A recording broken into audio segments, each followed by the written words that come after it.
Good evening, everyone, and welcome to Rebirth, a D&D tale.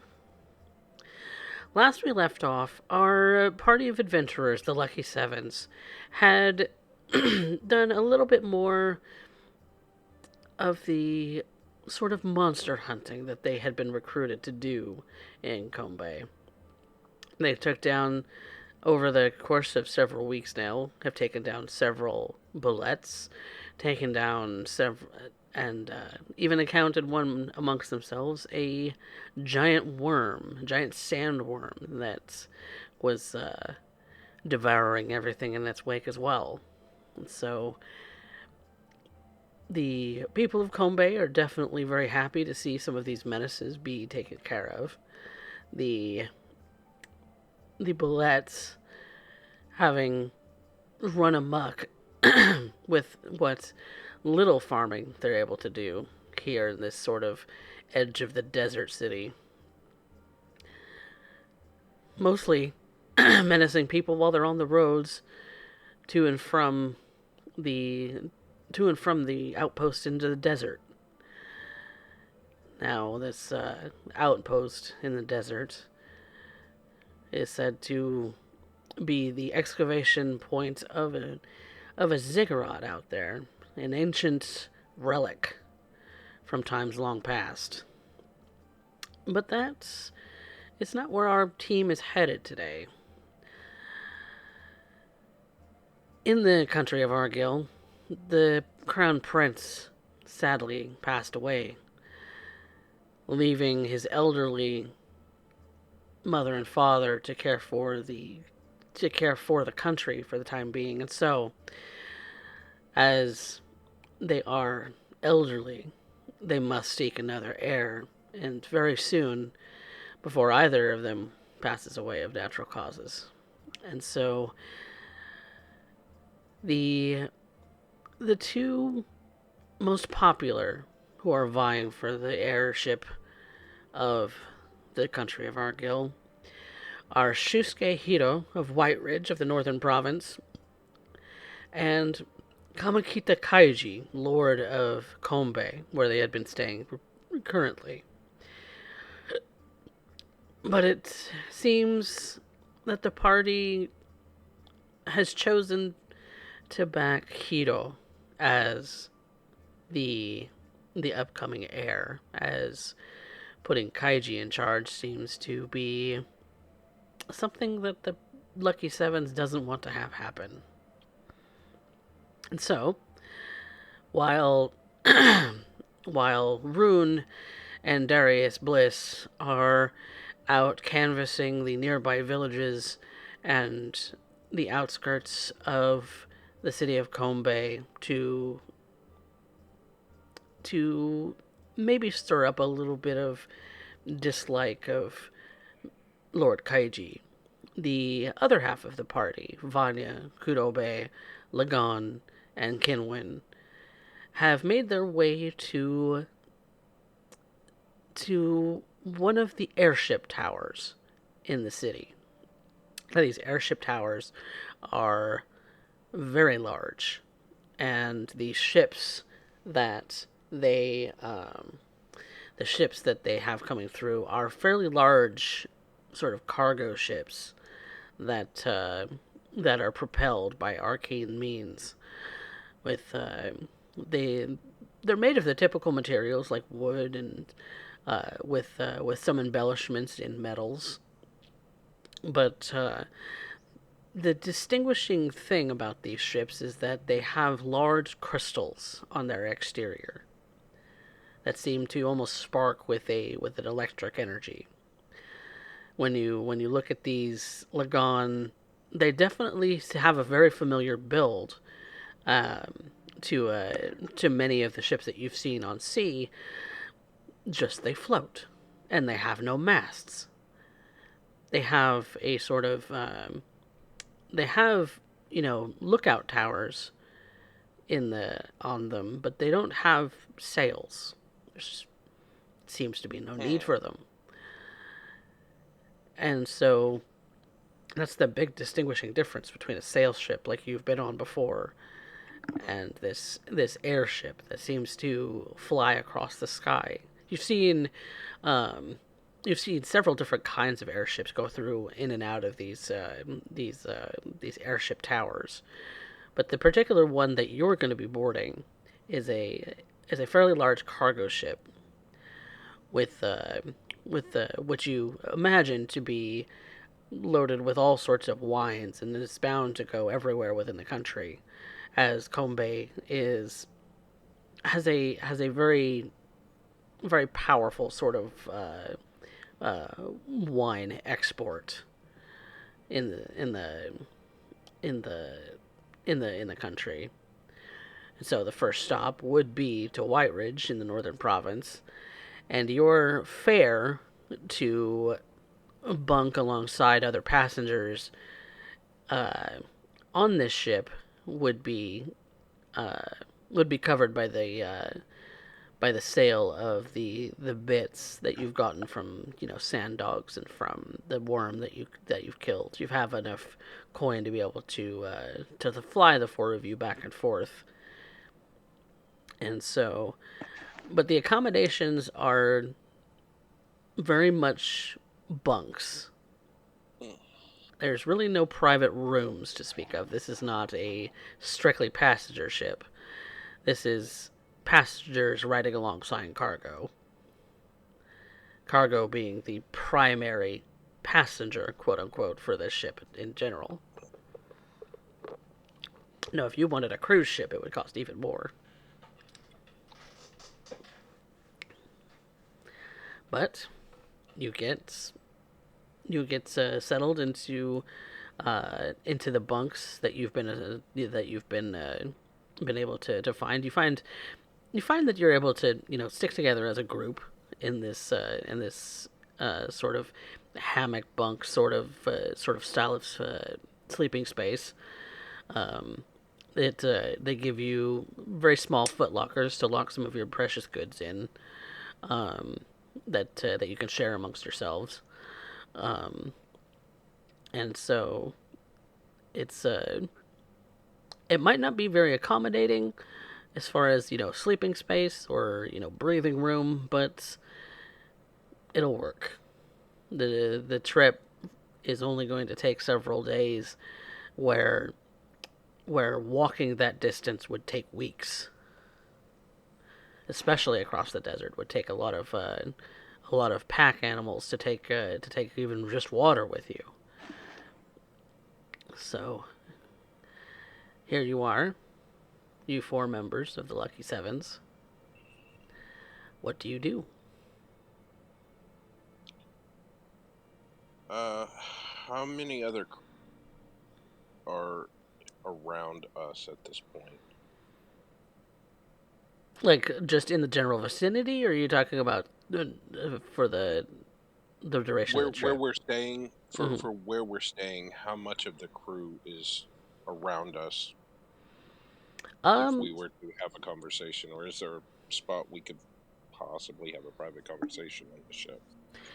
there's not really a whole lot in the way of privacy on the ship because the only sort of place where there's a bit of privacy is the captain's quarters, and that's treated more like an office, Right. and is where you know plans for the ship's routes, and everything else is planned. But as far as like eating quarters, like the mess hall or like the sleeping quarters, a lot of that is very much not private. Right.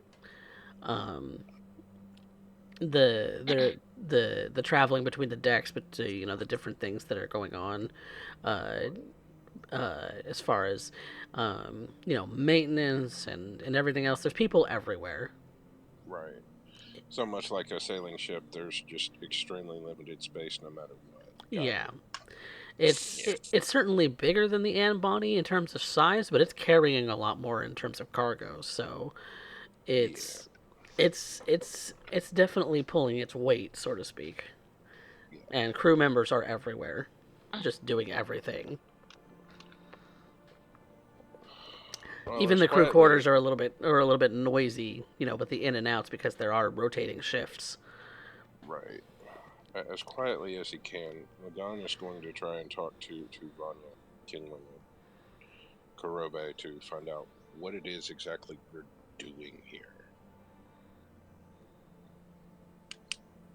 Why are we even going to White Ridge?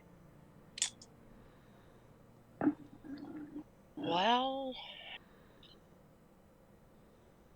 and trying to figure out how to put this simply, we need to get our dear Lord of Kombe out from hiding. Rune thought up a plan to get a little support from Lord of White Ridge and hopefully trying to draw him out without letting him know that is what we are trying to do. Did And Rune if I recall share? correctly, he is known for his parties. Did So, Rune share this plan with anyone? He shared it with the Yeah, whole party. yeah. Okay. we could do it under the guise of drumming up support for the bid for the crown.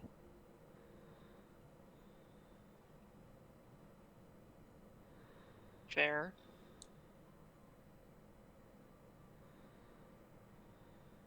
I've been racking my brain ever since the idea came up on how we're going to convince him to do this. I keep coming Could up be short. a bit of a party and a debate with all the Perhaps. nobles, perhaps asking questions, and it'd be an open forum. Perhaps. That might work. Did Rune say whether or not it would need to be in Kombe or in White Ridge? I think we agreed it would have to be in Kombe, didn't we? The party, if you're gonna host one, yeah, because Okay, the yeah. plan is to That's what I invite thought. Hiro out to Kombe, and maybe with an Yeah. entourage, um, and that that be the place where they try and draw out Yeah. Kaiji.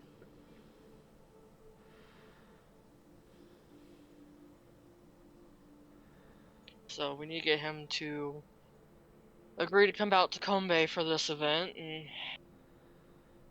hopefully it draws out our wonderful little lord.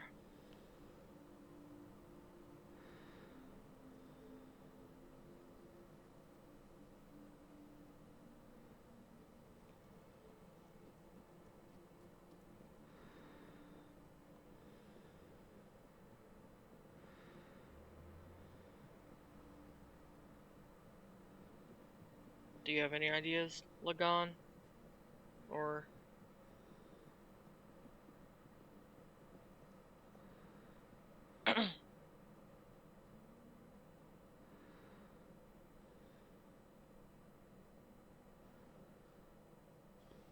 Gone? Uh-oh. did we lose him? He might have... I don't know. He might have gotten overtaken No, by... no, no. Sorry. Oh, I don't know how much of Rune's specific plan was shared, or if there were any specifics that were shared. But it seems to me that we're trying to entice the Lord of Whiteridge to come to Kombe, and at the same time also providing security should Lord Kaiji decide to strike at the only other person vying for the same seat that he is. I think the overall plan for that was just getting Kaiji out of hiding, because no one's seen him for like the longest time.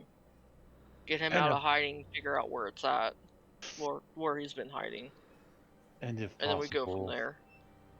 I believe the other aim was to have it at a place of Lord Kaiji's so that we could snoop around. But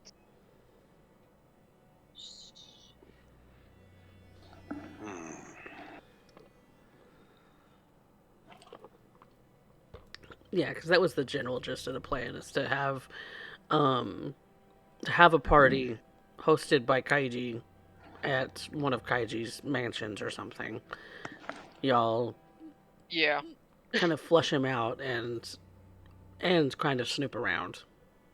So, see if I've got the timeline right. Roughly after the fight with the necromancers in the cemetery and Hmm. the city guards, Kaiji basically has been in hiding since. He's been in hiding for a Eh, eh, little longer than that too.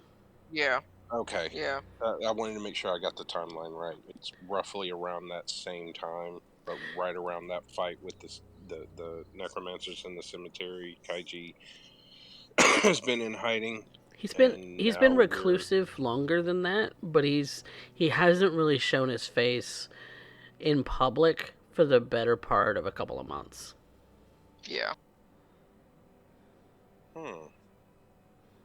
I had notes on this. I just don't know where. Okay. Yeah, I'm trying it's been to longer than a couple of weeks. I'm trying to Yeah.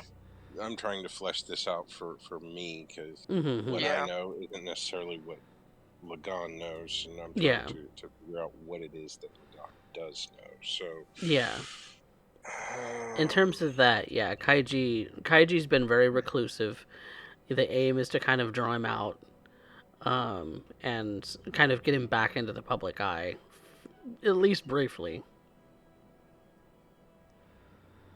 To do what it is that you guys right. are going to do, Okay. Yeah. which is to either snoop around or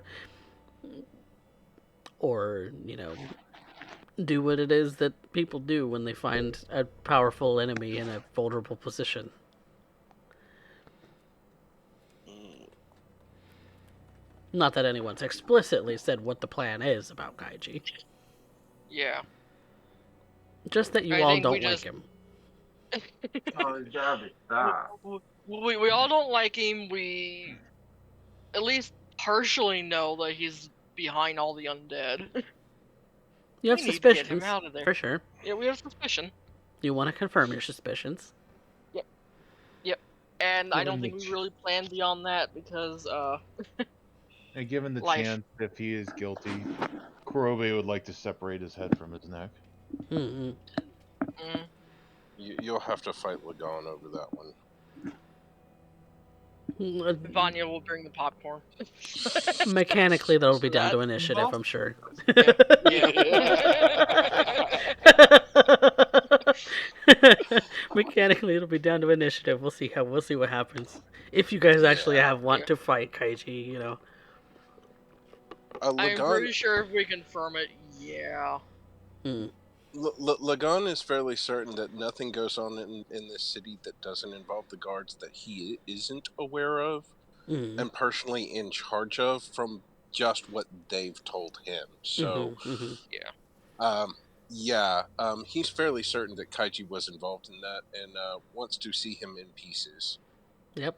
The way to get to him is to draw him out somehow, and it seems that there's not a lot that draws him out these days, and so kind of the goal that Rune was kind of putting forward is to entice Kaiji with either a party or some kind of debate or some kind of something public to put him in front of, Yeah. to make we're- him kind of serve his political role. So we're bringing the Lord of White Ridge into combat. Yeah. However, in order to bring Kaiji out and have Darius potentially snooping around finding information Mm-hmm. for us, I see. Yep, that's kind of the big plan. And while you guys are out at White Ridge, they're canvassing the nearby villages and farms, Mhm. and Right. kind of drumming up support for you guys in the background, Yeah. Got it. so that the people of Kombe can actually be useful to whatever ends you're wanting to put forward, whatever ends that might be. This is not my area of expertise. I am battles and fights are one thing. Maintaining and taking care of a ship, these are things I'm good at.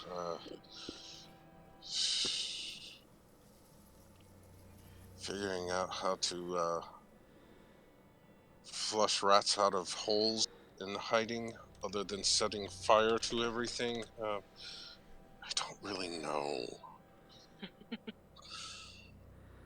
It may come down to me trying to convince him then. I have a way with people. Not that I don't know how to talk to people, I just... Not Do things you that I also don't... have a thing against nobles? Not all nobles. Not all nobles are assholes. I know quite a few that are actually fairly nice people. Kaiji, not so much from what I've seen. Little interaction I've had with. Uh,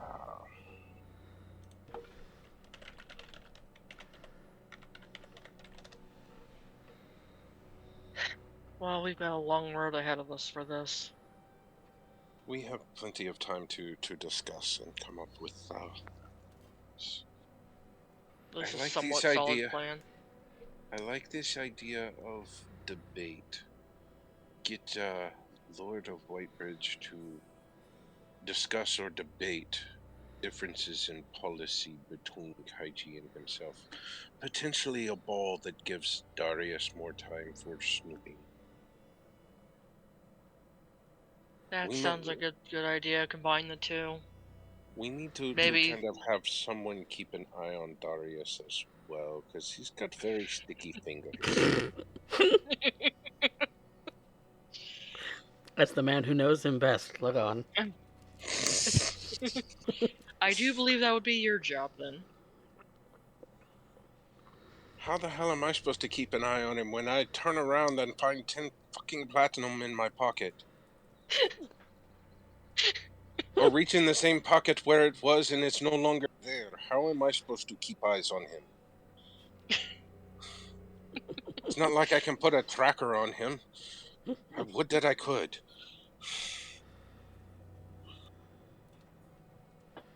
Would Vanya be able to use Hunter's Mark for such a thing? I'm Oh, wondering absolutely. that now. Absolutely, you would. There we go. If you have sight of them, you can put on them and keep track of them for a certain amount of time and range, Yeah. but you have to have eyes on them first. Yes. Yes, that does. Yeah. That is a stipulation. You do have to see Yep. him for the first time. Yep. And He is a very well, slippery boy. he is. We love him for it. Mm. Well, I do have a small spell I can use to keep an eye on him. I just have to see him first. But that would give us like an hour of tracking. You would also know, Vanya, that by dumping, by using higher spell slots, you can extend that time. That's only at third level spell slots or higher. Yeah, so if you had third For level one spell or- slots. Yep. And I do not. I only Sadly, have a it's second you. level right now. Yeah. Yep. Okay. But that would be something that you would be able to Yeah. do once you have third level spell slots. Yeah. Potentially longer, depending. Well, let me look at something. Because unless it's higher than I think it is, there is a spell that I could use that I have to leave this combat for this. But we're already on the airship, so Yeah. It's about ready to. It's about getting ready Yeah. to leave, and as soon as you guys are ready, then it'll take off. no, I don't think I have access to that one yet. I think it's a higher level spell. Oh, what spell is that? Find person. Yeah. I think it's a Yeah, 6th level spell for me. That would be pretty high level. Yeah. I remember there is a spell that I would potentially have access to. I've seen Master ever use it a time or two, but I think it's a bit out of my reach at this point. Damn it. Yeah. So, while Lagan is thinking about this, he's going to leave you guys and make his way up on deck and talk to whoever seems to be in charge of the deck and ask if there's anything that he could potentially do to help during their travels. Familiar with the deckhand, he's Hmm. not entirely certain about all the things they're doing, but at least some of it's familiar enough that he should be able to pick it up fairly easily. Okay. So in talking with the deckhand, they definitely go over some terms that you don't quite understand. Mhm, Some things you're are obvious, you know, things like maintaining the cleanliness of the ship, maintaining the mhm, food, maintaining all of that's basically the same. But mhm, actually running the ship and steering the ship and things like mhm. that you might have assisted with in on the Anbani, it's Yeah. very different. It is extremely different. You go up to you kind of get an eye on the steerage of the ship Mhm. where you would assume, you know, the mechanics for steering a ship are going to be. It's completely different. There's no wheel. Hmm. There is a person sitting in a chair, and Hmm. there are other people kind of look like they're also sitting in chairs doing similar things. Mhm. To it's more of a it seems like it's a little more involved than just steering a ship. That Hmm. even some of the, you know, the because you're looking basically at a room Mhm. that's kind of like an open air room Okay. that has people sitting in chairs uh looking out over the air, like what would be the air because you haven't taken off yet, Right. but they're just kind of poking and prodding at different seems magical things uh, on uh, on what looks like a display of some kind. Hmm. Lagan is interested, but I think he would potentially try and see if he could find the navigator because that Hmm. should still be at least in his wheelhouse beyond just a regular deckhand of that shouldn't be that far different from what he does and what he was apprenticing for. Right, right. And so you're looking for more of a navigator Yeah. in a. Anybody with the maps and charts and astrolabes. Mhm.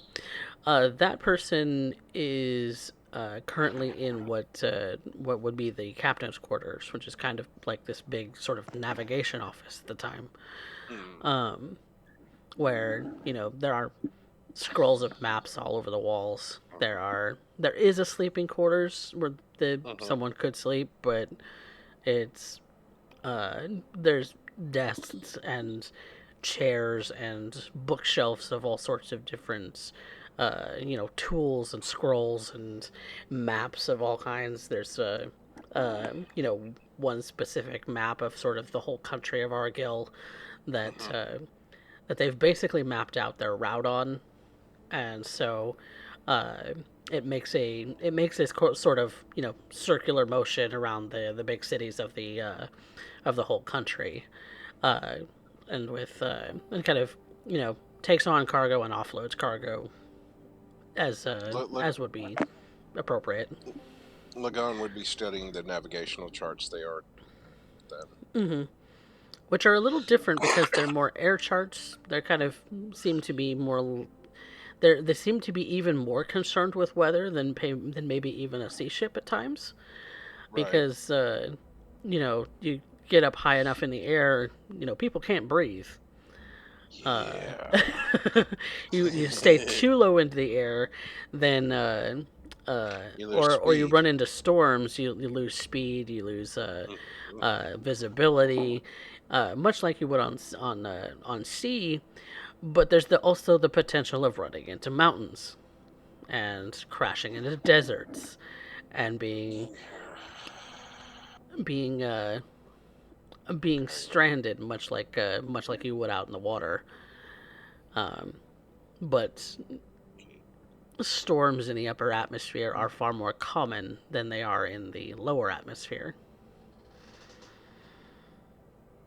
It's still within breathable level, but it's you get more clouds Right. the higher up you go Okay. that affect your vision. Yes. And it does still seem that a lot of this is reliant upon vision. Need to be able to see the stars in the sky. Need to be able to still see the land beneath you. Need to still see the clouds around you. Which is probably why they have more than one person in that sort of piloting room at all times. Okay. Lagan is still going to offer to assist in any way that he can. Being on a ship, he's not comfortable just sitting around doing nothing. Which is understandable. I'm going to allow you to make an intelligence plus any tool that you have that's appropriate for this for sailing a ship at disadvantage. At disadvantage. Yes, Okay. because this ship is completely alien to you. Well, navigator's tool proficiency, so intelligence. So you have an idea of what you're doing, but exactly how or whether you're going to just be underfoot is up to the dice. He's trying to figure that out. Mm-hmm. So,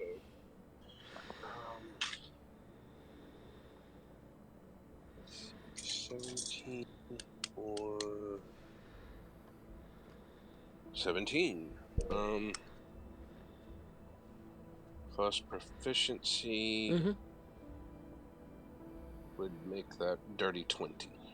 Okay. So you're not completely underfoot. He's very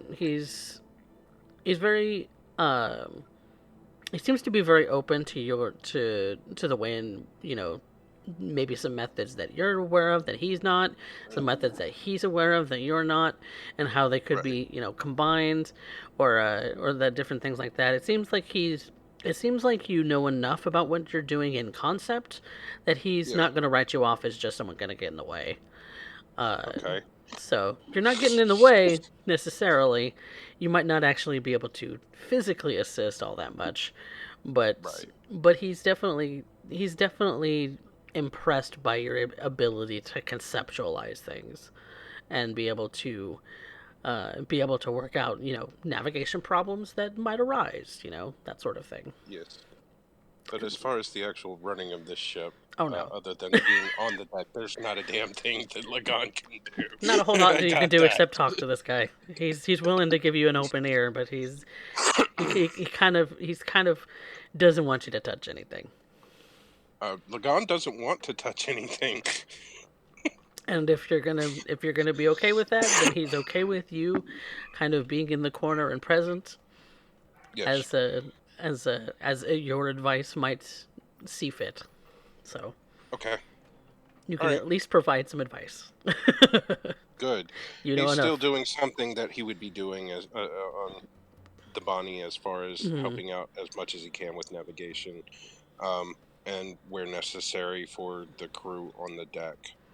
Beyond that, there's really nothing else that he can do. It's too alien for him. He will be trying to learn, of course, while they're in the air. Oh yeah. But, you'll be able to observe over the next 3 days, but that's nowhere near being proficient in air vehicles, as you are proficient in sea vehicles. So you have a long way to go if you're going to learn to pilot this thing. He's trying. But that was the intent. Yep. Definitely being observant, definitely learning. Kinwin, what you gonna be up to?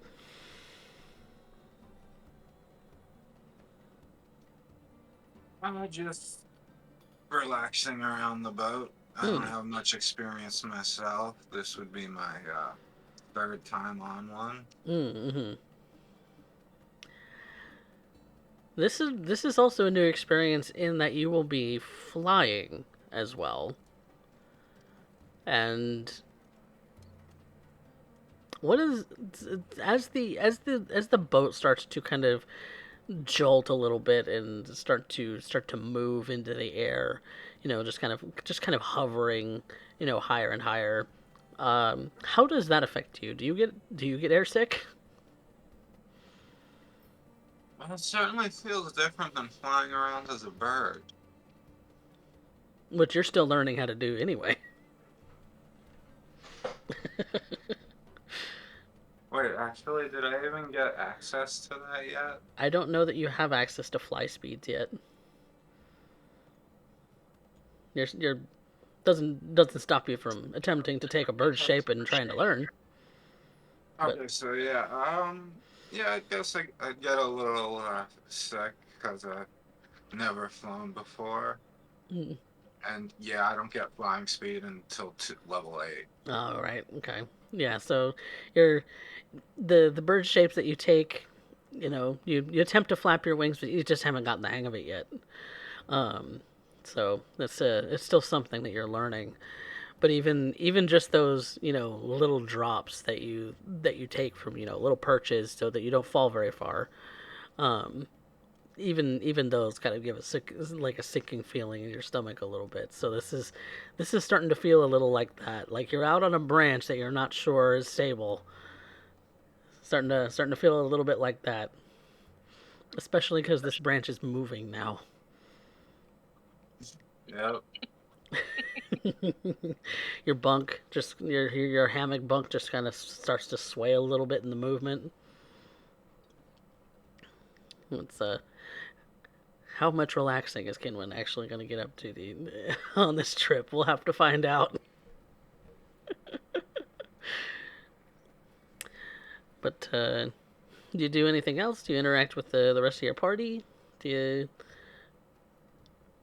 Are you rolling a Constitution check? I was just rolling a d20 to see if I got really low to see if the sickness would be really bad, but it wasn't.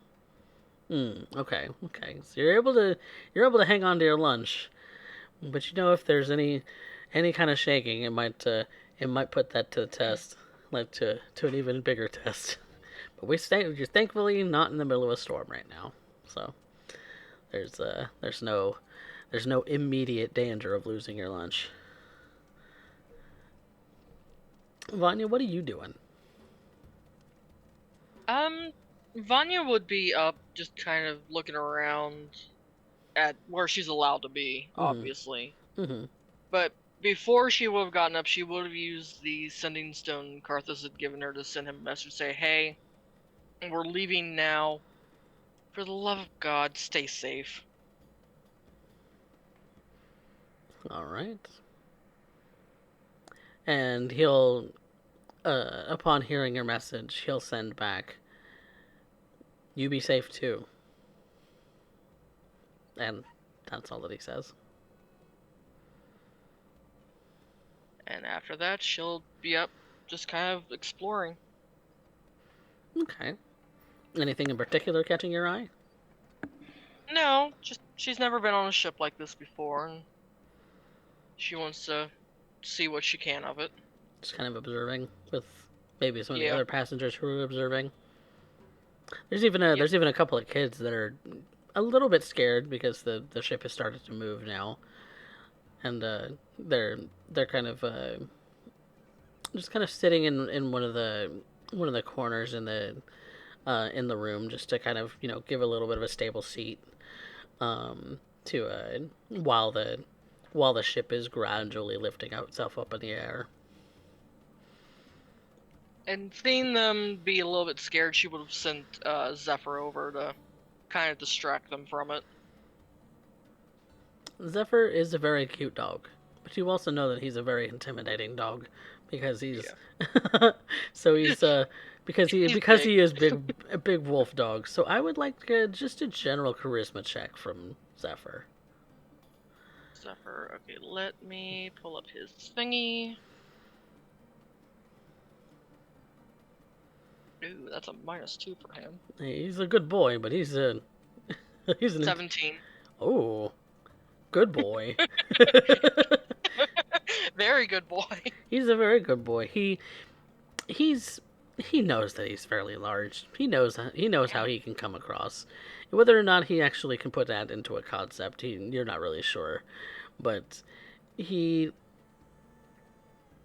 he definitely has his ears perked up in a very sort of happy sort of state.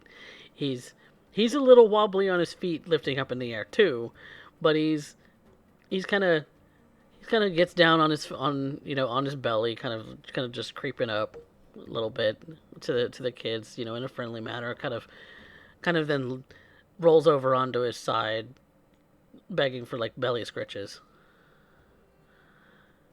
The kids kind of just look at him a little bit, kind of he starts to give a little bit of a happy pant, and then immediately they're won over. They start giving him belly scratches. He starts licking their face.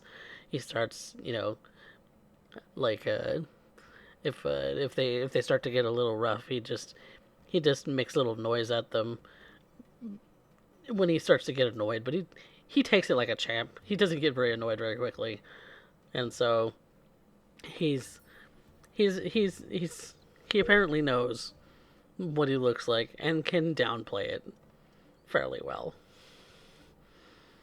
Being Zephyr's best boy. being the big gray sort of wolf dog mix that he is.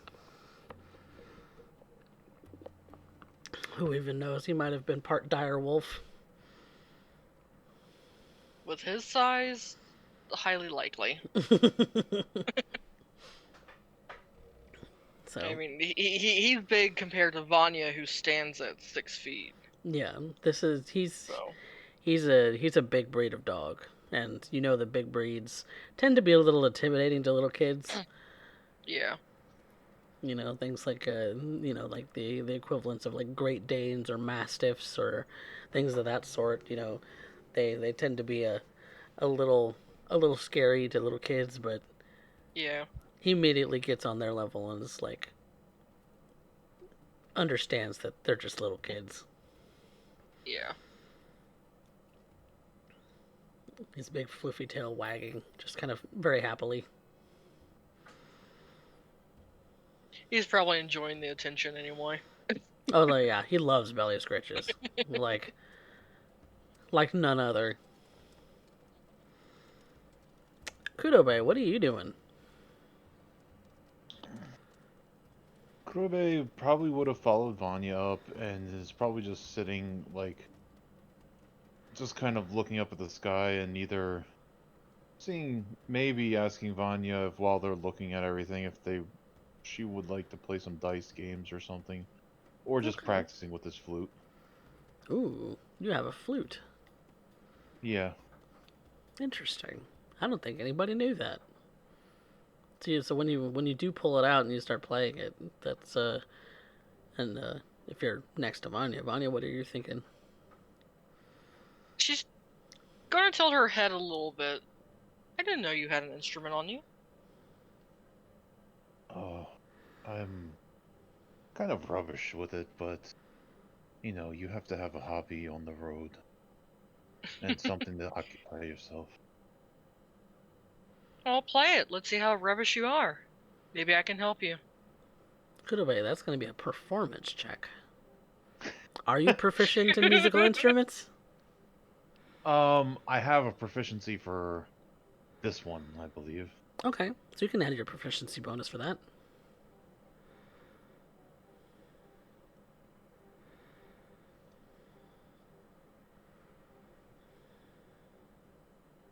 All right.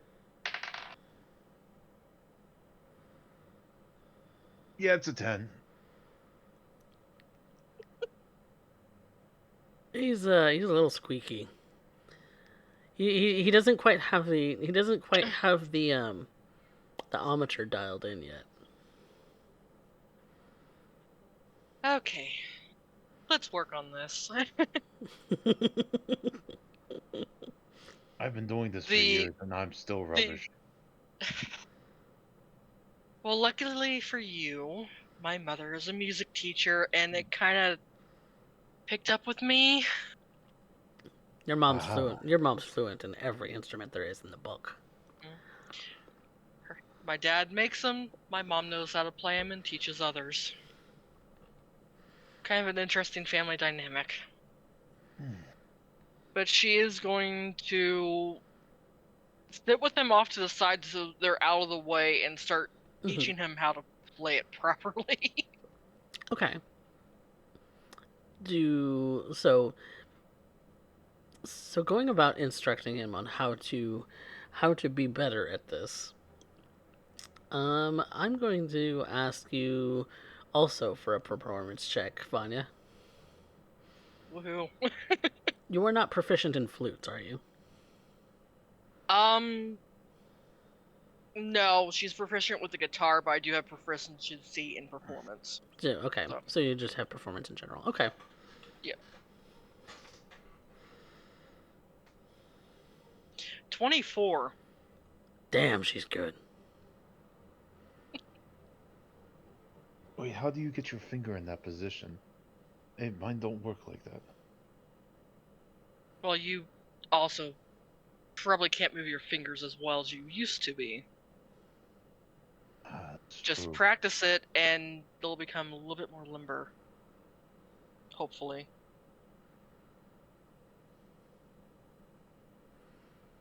She starts instructing you on some finger stretches, things to kind of increase your mobility and things like that.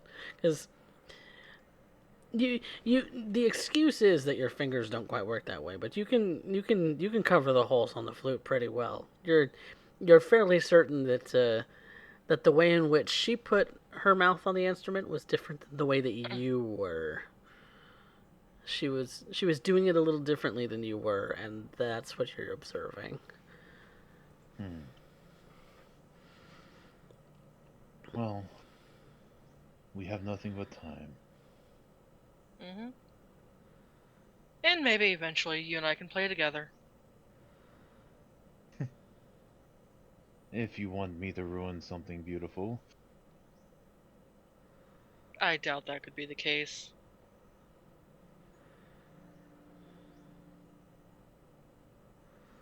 Kurobe would just keep practicing, soaking up what he can, playing with Zephyr if Zephyr comes back around, and sneaking him treats.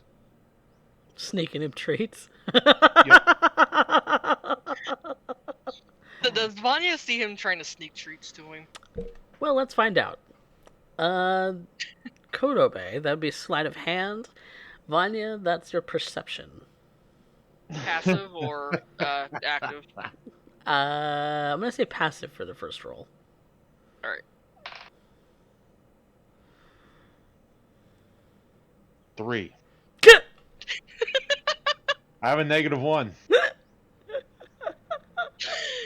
He is not nimble. You are absolutely No. certain that he's done everything wrong when it comes to playing these instruments because he's just so 2 left feet about everything. I am very much a brute and not dexterous. Yeah, my passive is sitting at 16. You see me slowly reaching into my backpack and pulling out chunks of meat. Miles away. Hawkeye Vanya strikes again. I wasn't going to try to hide it too much, but I thought it would be fun. It's just too funny. Yeah. It's just too funny. Yeah, it's just too funny to pull this shit. And she's shaking her head like, don't overdo it. I don't need him getting fat on me. Oh, but he's all about it. He gobbles up that treat that you give him, and it's just like, because it's probably a little bit of jerky, because it's probably a little hard. He's just gnawing on it like he's happy. Well, it'll at least keep him occupied for a few minutes. Yes. I generally got along better with animals than I did people. They're easier to understand. They are.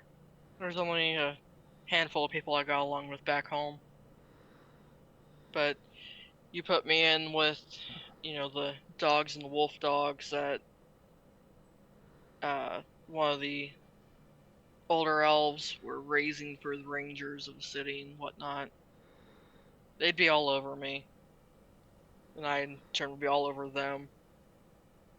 I used to have a small pack with them. In fact, Zephyr's litter was one of the ones that used to follow me around the property all the time. I would have liked to see that. A Oh group yes, of a these. handful of wolf dog pups following an elf around. It's kind of entertaining.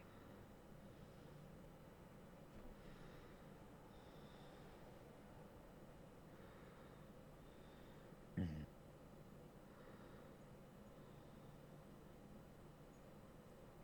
Yeah, Kurobe would just keep making small talk and playing with the dog and just watching the sky as it goes by. Hmm. Unless anybody has questions for him or wants to talk to him about anything.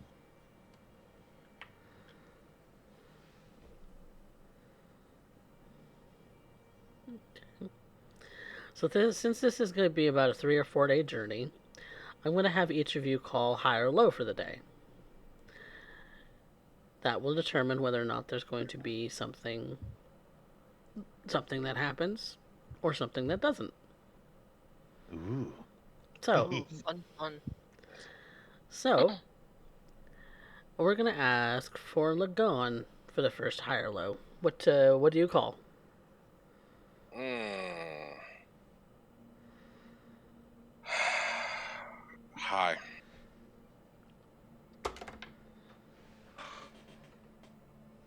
Okay. The wind picks up. It looks like at this level in the altitude, things are getting a little bit dicey. The the level at which the ship has to maintain its altitude has to vary very quickly in a short period of time. Thankfully, however, it is extremely manageable by the crew. They they anticipated for this. They they had planned for variations in the weather like this, and so it is very routine, if a little frightening.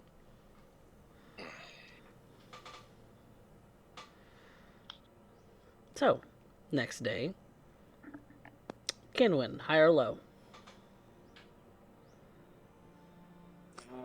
Low. Okay.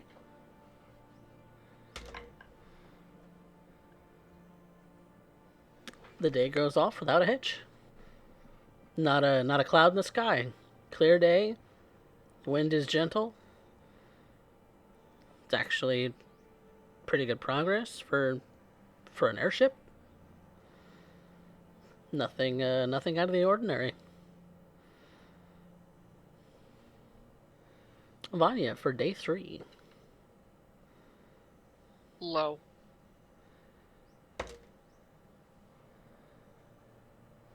Again, successful day without a hitch.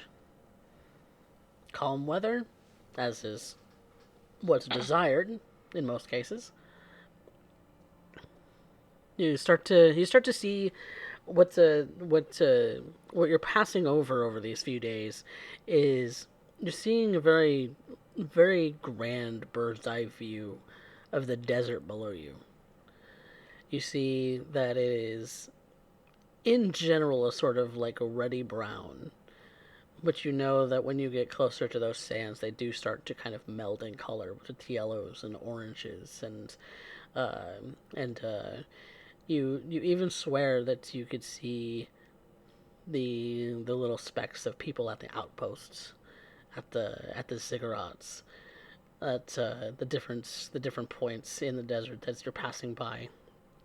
You're not terribly high in altitude, but you are going very fast, and so they could just kind of breeze by. You see the mountains are getting closer and closer as you're going up towards the northwest. that the mountains are very very tall up against the desert, and then as you're getting closer to the northwestern portion of the country, they start to get shorter and shorter as time as you're passing by, and you you can almost see at the end of the third day the villages and such that make up the northern province. That you could almost see, you can almost smell the sort of sea foam in the air. It's very kind of a salty smell. It's starting to feel a little bit more like home Lagan. As the scent of the ocean is coming closer and closer to you. Um, and so, day 4, landing day. That's going to be who haven't I called on? Kurobe? Mm-hmm. Yep. High or low? Low.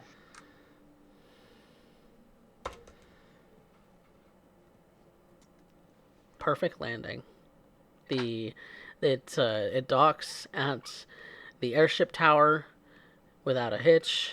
It's even the unloading of cargo and of people goes by without any issues. There seems to be no one who was causing any kind of ruckus in the ship. It was a rather pleasant ride. Even coming down, the altitude very slowly to give you all time to adjust.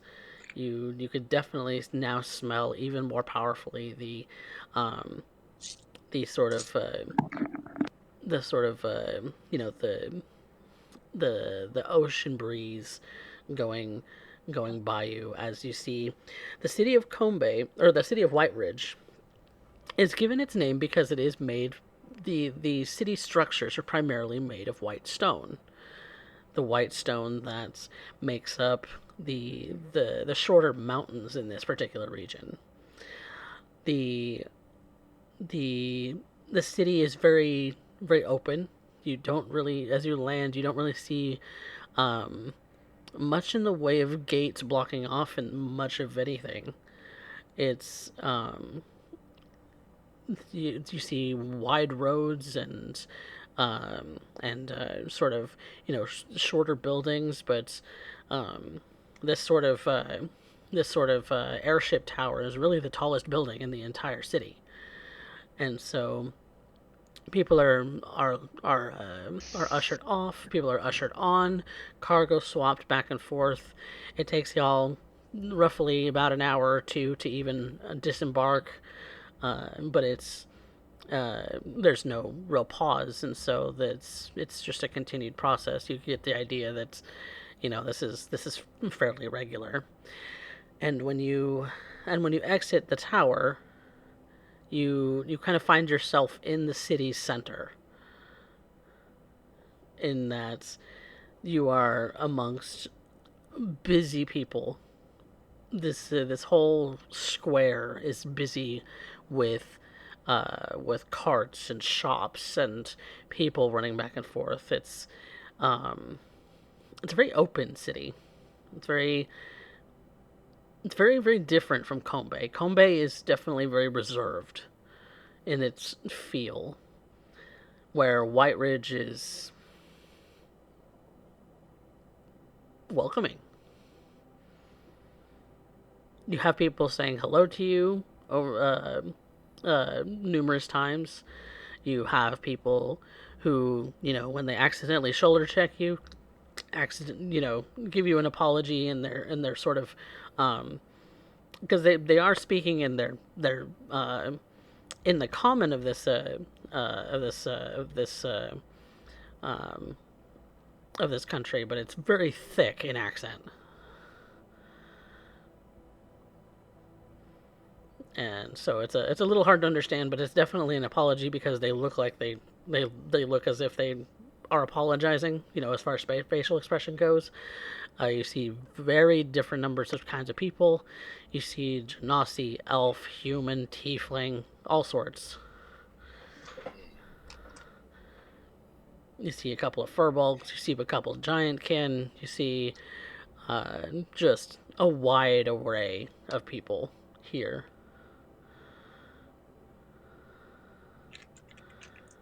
Strange.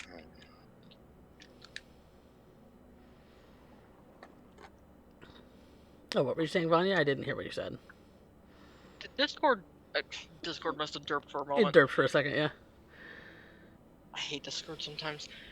I had said, man, this is quite a change. Oh, Bless you. thank you. Indeed.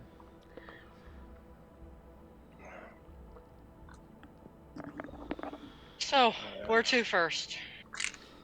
Question, Coffee. Have I ever been here? Give me a history check. Okay. That'll be cool. 1. Never been here in your life. Don't know shit about this town. So 5 minutes ago, you thought it was mythological. Well, let's wander around and see what we can find out. Maybe there'll be some cool sights and new foods to try. Well, there's definitely new foods to try because there's this this particular city is actually is not really like butt up against the desert, so to speak. But there's definitely a lot of things that they've imported from a lot of the different towns around them. There's lots of fish. There's lots of grain. There's lots of fruit and veg that you can see there. But a lot of it seems to be relatively small for what you think a mature vegetable would look like. Some of the fruits are rather small too, for being, a mature fruit or vegetable.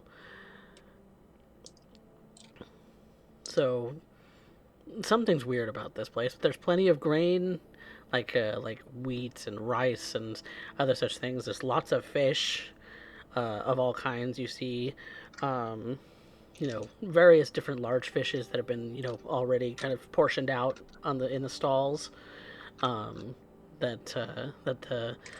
fishing has definitely been very very abundant, but it seems like some of the crops might be a little small for their age. Hmm.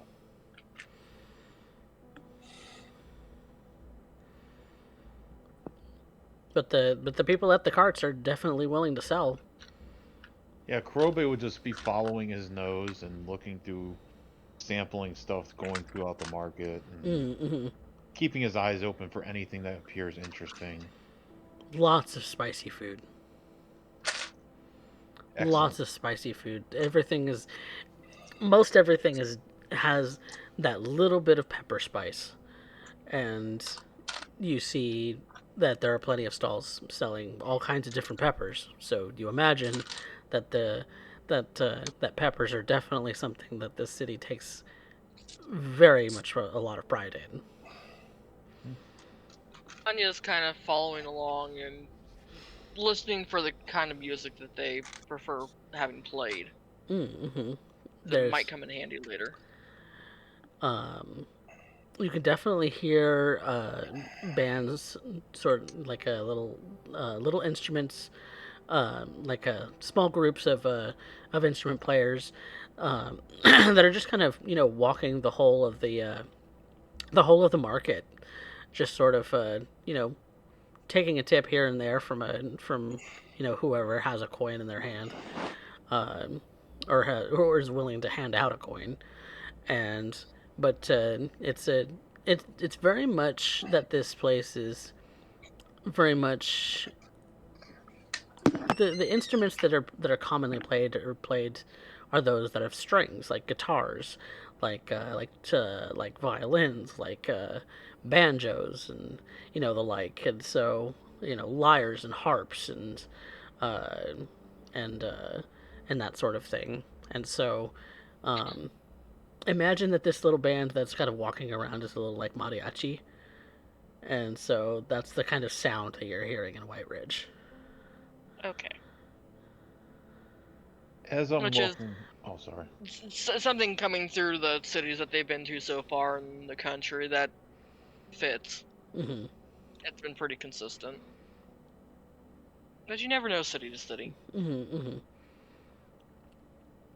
You do also hear that, going in the opposite direction on another side of the city, on another side of the market, because it's a very big sort of town squares sort of place. That there's a couple of people who are playing something, a little bit more along the lines of you know something Japanese inspired. So you have these two sort of mixes going on right now, and it's a little bit more pronounced here than it was back in Red Hawk and back in Kombe.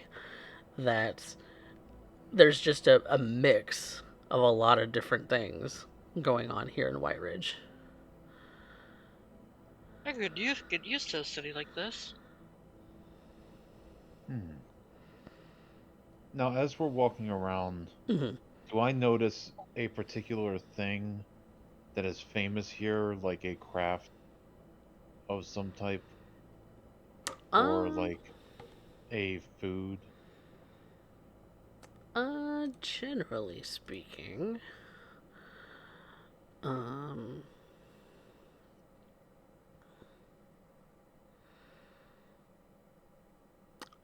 generally speaking, the most prominent things that you would see, uh, is that there is a sort of river that kind of divides, that divides the town a little bit, but doesn't.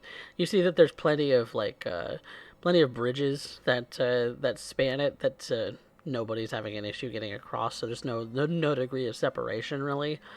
Um, it's a and People talk in this town. They talk about a lot of things, and they are talking about everything, from food to music to political to religious to everything under the sun. People talk and talk and talk and talk, and will talk your ear off if you give them a chance. And you're sitting at one of these like food stalls where you're munching on something that's like a little bit of street food. um you the proprietor, as people are going in and out of the stall, starts this conversation over and over and over again, that the the whatever's going on in the city, this person is all abuzz about it. The the the fact that you look the way that you do is just like very intriguing to them, and so they start like stirring up a conversation about you, and kind of a kind of point you out to other people to say, you see this guy, he's not from here.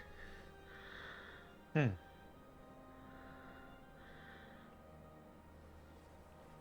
Looking about, we see the normal guards and stuff, but we don't see anybody having to exchange coin to traverse from one part of the city to the other like we did in Gombe. There's no gates in the interior of the city Aha. that you can tell from here so far. Okay. There's nobody asking you for extra coin at the at the airship tower. There's no people that look. There's no guards that seem to be roughing up certain different people. There's the typical posting of, in case something gets rowdy, there are Right. guards around to help disperse it. But That's what I was talking about. They're just there in case something happens. They're not they're actively not going making out a of their way. they're not making a fuss Okay. themselves. No. Okay. Noticing that, Lagan would definitely say, I could definitely get used to this.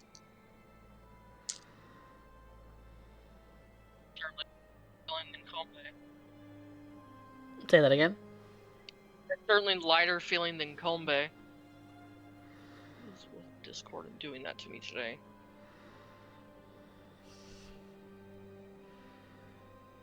No one to harass you,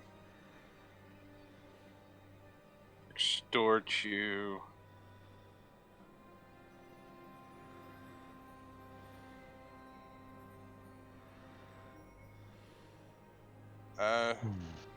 Getting a look at what we can see around us, can Mm-hmm. we tell the area of where we would need to go if we were going to try and find the Lord of Whitebridge?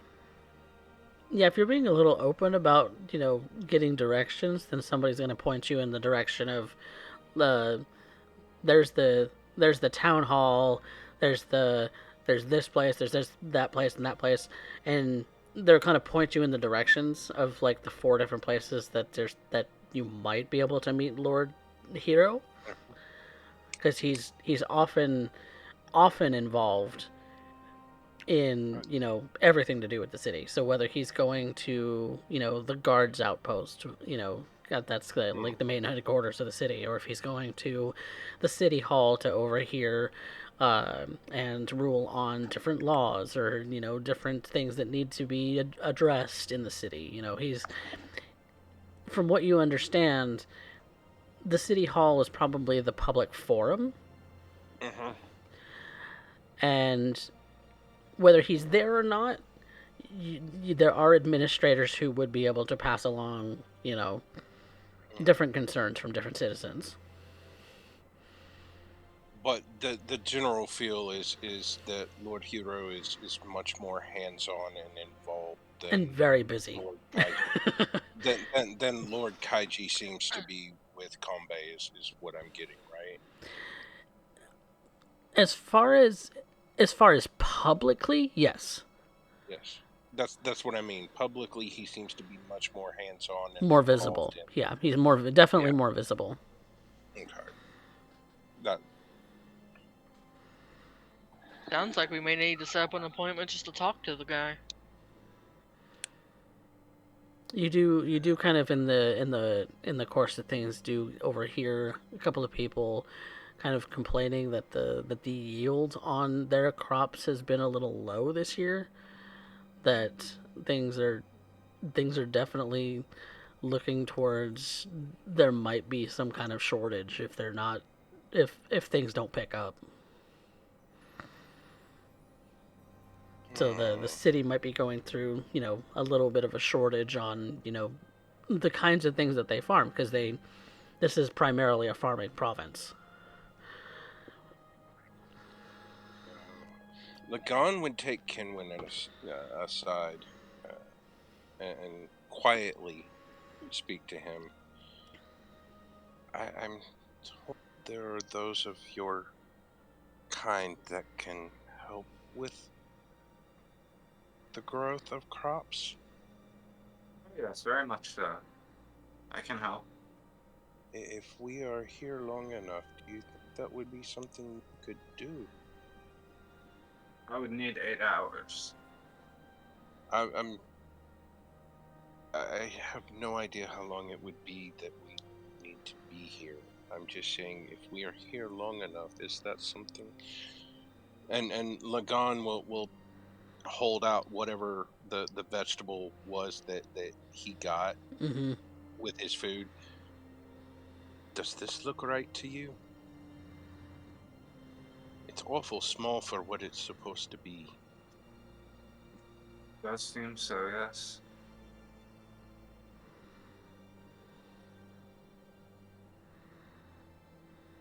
Maybe that could be a way for us to get or gain introduction to Lord Hero. It might help.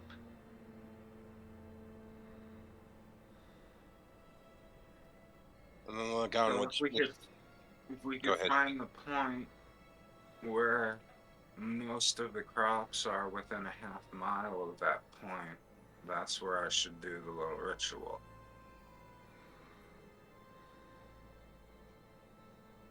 Lagan will share this potential plan with Vanya and Kurobe. If nothing else, it is a way to at least gain an introduction or audience to.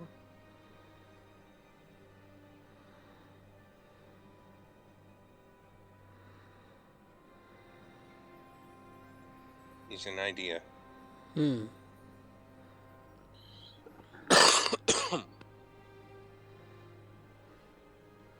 I think Vanya stepped away for a second.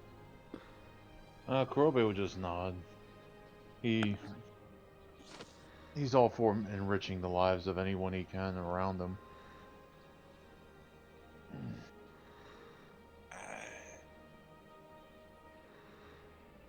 We've not been here very long, but I don't know what kind of undercurrents run through this city, but from just the short time we've been here, it is much more open and inviting than Kombe ever was. There are a few exceptions in Kombe, don't get me wrong. But these people don't seem to be suffering from the oppression and serious taxation from Lord Kaiji that happens in Kombe. Lord Hero seems to be much more open and public. Indeed.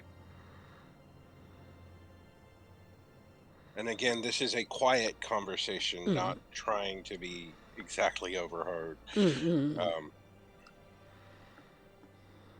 Still listening to what's going on around and keeping an eye for anybody that's... Yes, we know we're new. We don't exactly make for a group that blends in very well. Yeah, But you all still kind of trying to stick keep out. an eye out in case anybody's trying to get too nosy. And well, I've had enough time with Darius to know certain things to look for. And yes, also looking for the light fingers among the crowd. So that I'm gonna ask for an active perception. Yes. Could I potentially assist in that? You can roll a perception check as well. Okay. That's a +7. Yes.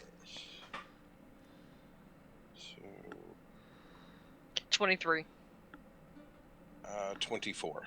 Yeah, you can spot the obvious perpetrators. But because you spot them far sooner than they can even get close to you, they seem to be eyeing different targets this time. Making a note of who they are and tracking them as they make their way through the crowds, not necessarily trying to foil anything that they may be picking up, but definitely keeping an eye on them and tracking them as they make their way through the crowd, because yeah. They seem like a couple of 15-year-olds.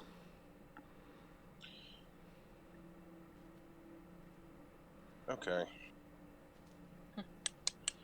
Little rough on the clothing, so they might be people who live on the street. But even then, like, their clothes are in decent enough condition that they look like they'd be well taken care of either way. They might live at a home. You don't know. So, just to go back over for Vanya, potentially at least a way to gain audience and introduction to Lord Hero, offering Kinwin services to help with the production of the farming area. Sounds like a good idea. It's the only idea I've come up with so far as potentially gaining audience with Lord Hero, and looking at the crops that we've seen so far, everything seems very undersized, and hearing the rumors that we've heard that there could potentially be a shortage, we have someone in our midst that can actually help these people with that. And since they are primarily a agrarian type society, it may gain us some favor potentially. I say we go for it. I mean, even if it doesn't work out how we want it to, the least we could do is still help out a little bit. Okay. Indeed. So, with the plan in mind, whoever was the one that was talking at the food stall or cart or wherever it was that we were just eating. Yeah, and you're kind of passing through a little bit of everything. So Ask where we may actually be able to gain an audience with the hero. The town hall's the best place. Okay. He shows up every now and again. You might actually get a face to face. Otherwise, you get the clerk. I, well, I appreciate you. Thank you. And can you tell us where that is? Yeah, you just go down that road, straight down. It's kind of the big kind of. It almost looks like a temple, but it's not. So look for a church that's not a church. Gotcha. Yeah. If you're looking for church, it's around that other way. Noted. I'll Hearing keep that reminds me of home. A building that looks like a church but isn't a church. So many memories. You look Okay. like a church going man. What church you looking for? Not one in any particular. Not. But if I have to choose one, Melora would be.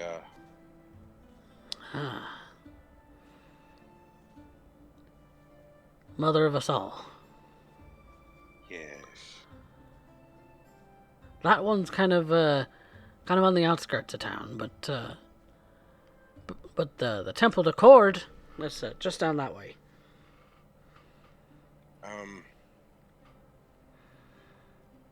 Did Father Masterson ever speak of anyone from this area that he might have known? He a lot of what Father Masterson knew was from the slums of Combe Bay. Okay, so he didn't specifically know anybody. You get the sense he didn't travel much. Okay, didn't necessarily have many travelers in Combe Bay. No, he certainly didn't have the means, and nobody seemed to stop by him. Okay. Okay. I was just wondering if there might be anybody in White Ridge that we need to speak to about Father Masterson. Was the only thing I was thinking. So. You would know that his temple was a temple of Moradin, the Soul Forger, and Okay. so informing another Soul Forger temple of his demise. Yes. You don't know what that could yield. I couldn't remember if he was Moradin or Cord. I would ask where the temple to Moradin would be. Yeah. In this town. Okay. You would know. He would tell you that that's one of the larger temples in the city, and it's kind of in another kind of market square like this one, since there seem to be several around the city. I thank you kindly. So you're new here. It's obvious. What gave it away? Do you need to ask? I was being facetious. We get plenty enough visitors through this city that's your kind doesn't strike me as particularly odd. And I stick out anywhere I go. Unless I'm among my own kind. Though you're a tall fella. So, I do appreciate it. Thank you. So, as he steps away, I think we have 2 stops that I can think of. Do we want to find an inn first? Well, that was my next thing. Find some place for us to rest our heads for as long as we're here. But we potentially have 2 stops.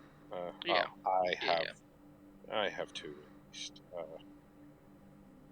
I will be making my way to the Temple of Moradin.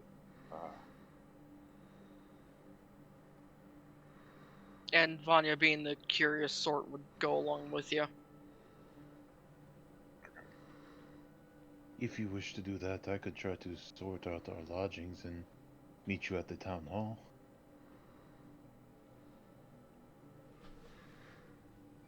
Okay. Um. Well, if you're going to sort out the lodgings, then while you and whoever's doing that with you, Lagan will make his way to the temple. Okay. Kinwin, which I, direction you heading?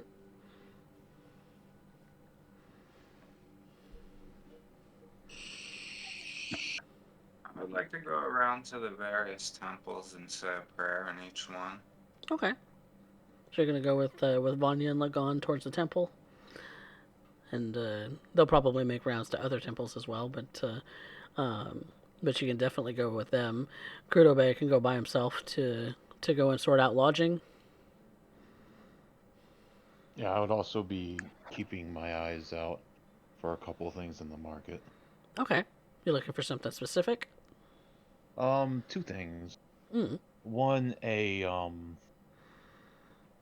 something of a nice keepsake, maybe a necklace or a bracelet. Okay. It's not too hard to find. Nothing, yeah, nothing. Maybe something with the made of local materials, like Mm. like like if they're like famous for like turquoise or some kind of local stone or. The local sort of white, almost granite that the whole city is made of is kind of their signature. Um, as far as mining goes, obviously, you get it deep enough into a stone quarry, you're gonna find gems, and so there's little odds and ends that are of all sorts of different gem varieties. So it's a little bit of everything.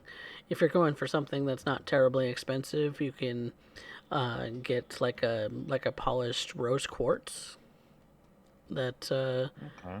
uh, that wouldn't be terribly expensive. It'd be like 2 silver for the pendant. Okay. And be looking for perhaps a book on the history of the place or something along the lines of something learned.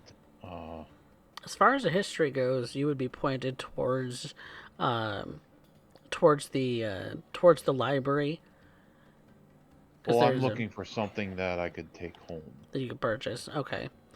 As far as bookstores go, like a general history of um, or maybe maps of the city and. yeah, you can find that at a local bookstore, no problem. It's like gonna be a couple copper. Okay. I'm looking for souvenirs for the family. Okay. So you pick up a map and a rose quartz pendant, couple about 3 silver for the lot, Okay. and you have your keepsake pieces. Thank you. Was there anything else you were doing? Oh, you were I finding would just lodging. yes. So, According to my acolyte feature, Shelter of the Faithful, I should be able to get a bed in the temple to the Wild Mother, but that would just be me. you can definitely take advantage of that if you wanted to. Spend a night at the temple.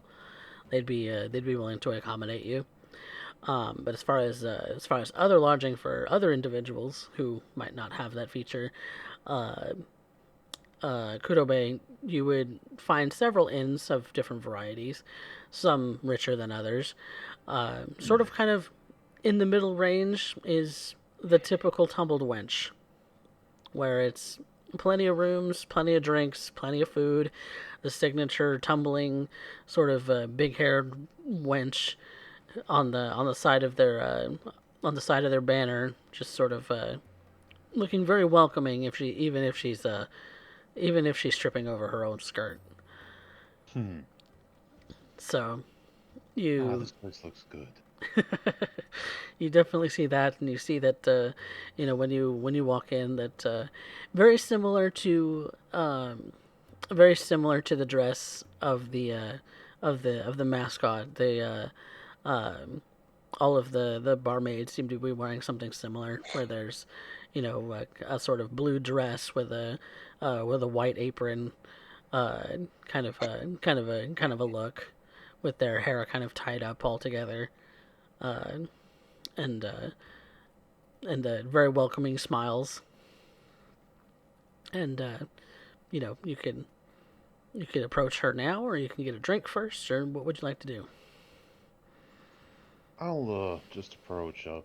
Drinks can be for later. Hello. Good evening. I'm looking for lodging for me and my companions. Okay. How many rooms? We need spots for 4 people. Okay. Each room comes with 2 beds. Okay, well, I would like, how much would 2 rooms be? It'll be 2 silver a night for 2 silver a night? Per room? per head per room.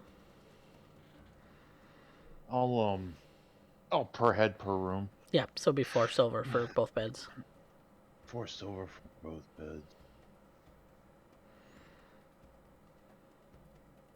So that times.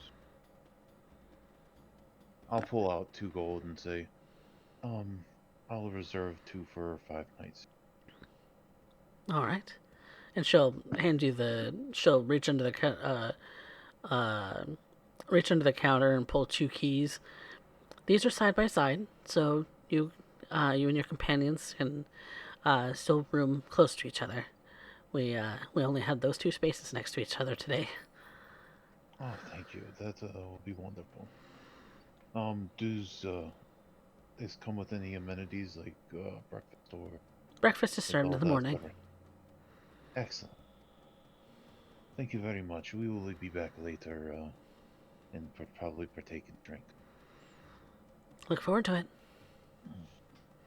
Have a wonderful day. And thanks for stopping by the Tumbled Wench. Krobe will give a nice smile and a nod, and kind of walk out and start heading towards the town hall, like just keeping his eyes out to see if anything interesting catches his eye or. Okay. Make me a perception check. Okay.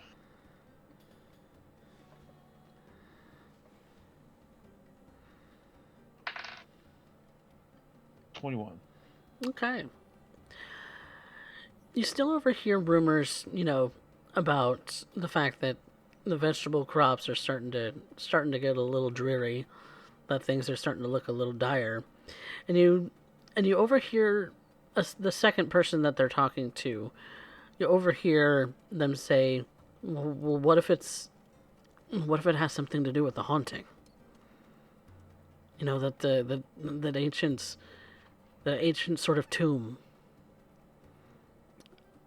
Hauntings are not real." You hear the first person say, "How could you be so daft?" I'll kind of walk up and approach. Excuse me, They start to get a little like apprehensive around you, because you're obviously dressed like someone who's not a guard. yeah. I apologize for interrupting your conversation, but I couldn't help but overhear that there was a haunting in a tomb. Yes, an ancient. First of all, it's rude to overhear someone else's conversation, but that's a whole nother thing. I apologize. You Allow must me you to must buy not the be from first here. round. Allow me to buy the first round of drinks for you guys tonight. As an apology. They don't seem to protest. I'll just fish out a couple of silver and just hold it out. I do apologize. It just I couldn't help but overhearing, and it struck my curiosity. Well, if you must know, The tomb that houses all of our lords was has always had rumors of hauntings, and it's being on the sort of edge of the city. People are always so weirded out by the fact that, it's a barrow. It's basically an underground tunnel system, just with bodies just kind of crammed into bunks, as it were. Nothing too special. Ah,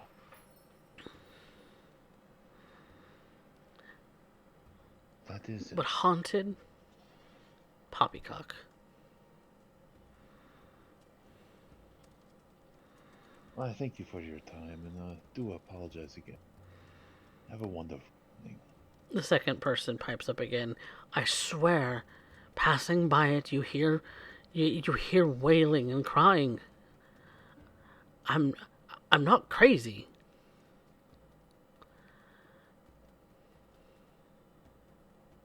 Of course, I make no assumption. Anything is possible in this life, I've learned. Pardon me. I I have never seen such a thing in my entire life. Never heard such a thing in my entire life, the first person says. This is, for lack of a better term, horseshit. Kroger will give a deep laugh. That may be, but I have seen strange. You are strange. That I cannot deny. Leave us to our drinks. Yes, and he'll smile and give a nod and move on his way. Alright. Yeah, I can grow plants under normal circumstances. But if there's an actual curse, I don't know how that would affect it.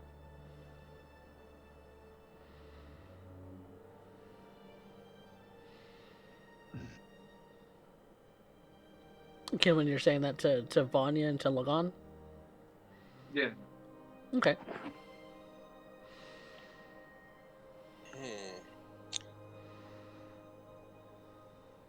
Well, we've not heard anything to that yet, have we?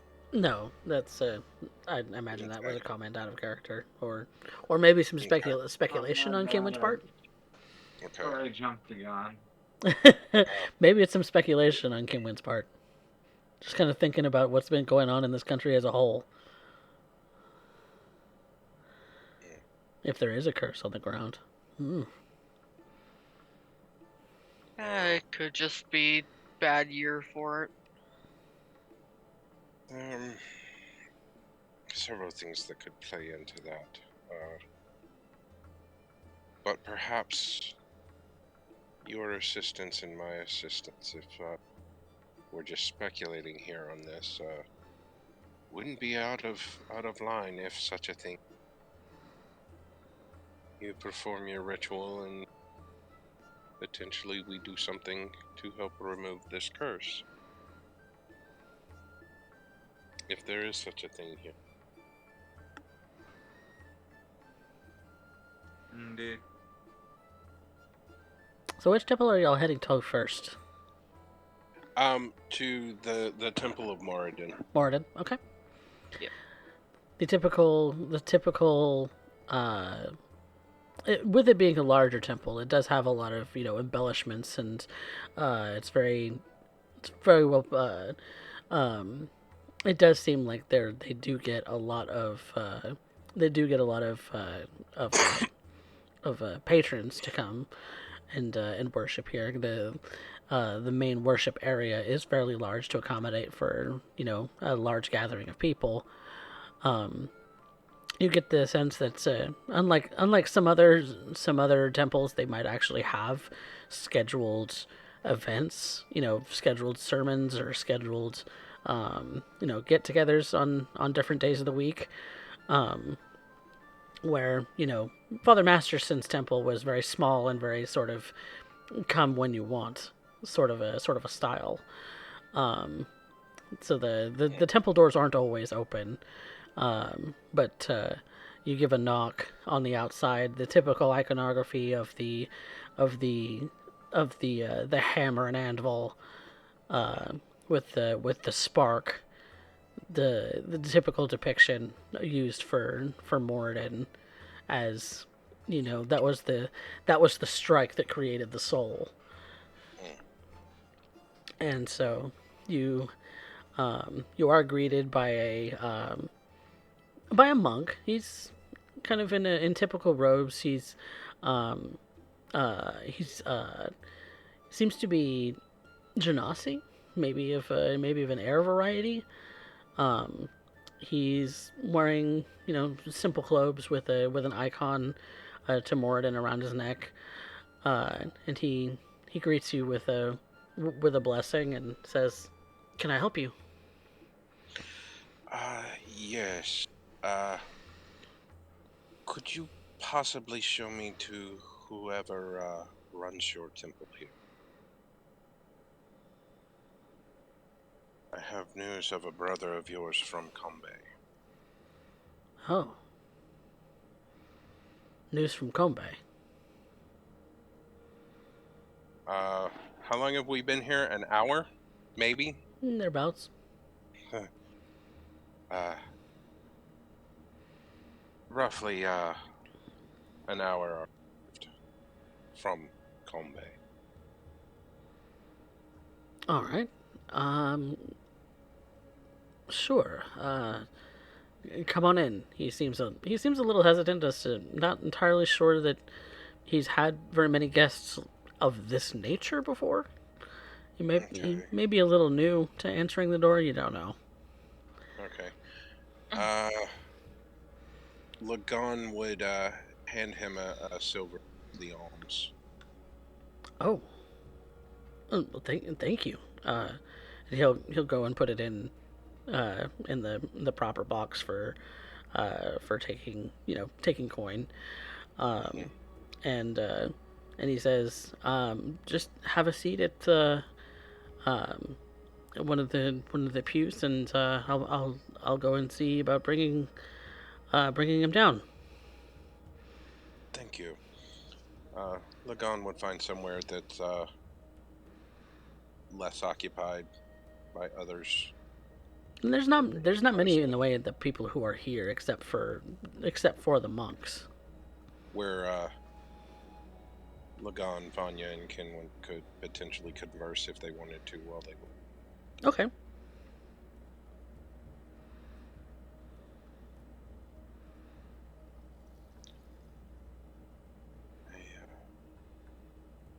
So, question: Mm-hmm. when we took care of the Father Masterson's remains, Mm-hmm. uh, burial and things, Lagon would have kept something personal if he could have of Father Masterson's. Mm-hmm.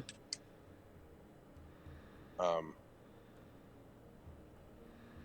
also making sure that he was prepared for burial, Mm-hmm. given the rites as necessary, so that he could not be turned into one of those abominations and Mm-hmm. return from the dead. Right. Yeah, if I remember correctly, Rune also took a step and used some lightning to turn the sand around his body into glass anyway. So Okay. Things of that nature, so that it would make it much harder Mm-hmm. for what we know is going on in Combe to be less likely for Father Masterson, as he was, as opposed to those as Lagon is. Mm-hmm. Okay. So this Air Genasi monk seems to go up a flight of stairs. Seems to lead to a bit of a private area, away from the rest of the church. But the rest of the temple is very tall. It has sort of stained glass panes um, of especially Moradin and the forging of the soul.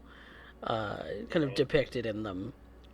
There's a sort of main centerpiece statue of Moradin at the forge, sort of at the very front, at and the the Soul Forger is depicted as a man who has a bald head but a very big beard, and almost dwarven in nature. As his stature is very stout, with broad hands and a hammer about to strike the anvil,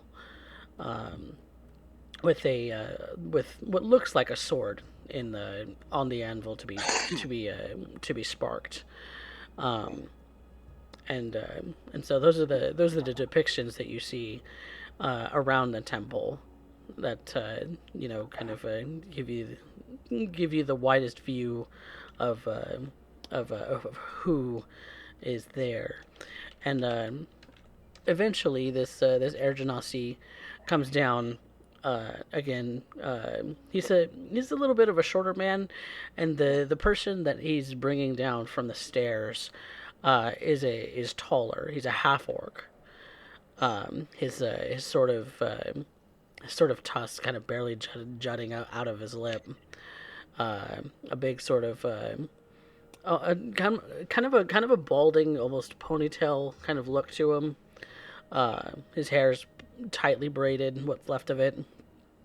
He's wearing something a little bit more ornate than the monk, kind of to signify that he is the head of this temple, with that same sort of hammer and anvil symbol on the front of him. And he walks up to you, and he's only a little shorter than you, Lagon, and he puts out a meaty hand and gives yours a shake and says, "I'm Forge Master Luther Valentine." I am Lagon, Stormbringer Calagiano. Welcome, Stormbringer. These are my compatriots. Vanya Stormcrow and Kinwin, I do not remember your last name. Silverwolf. Silverwolf.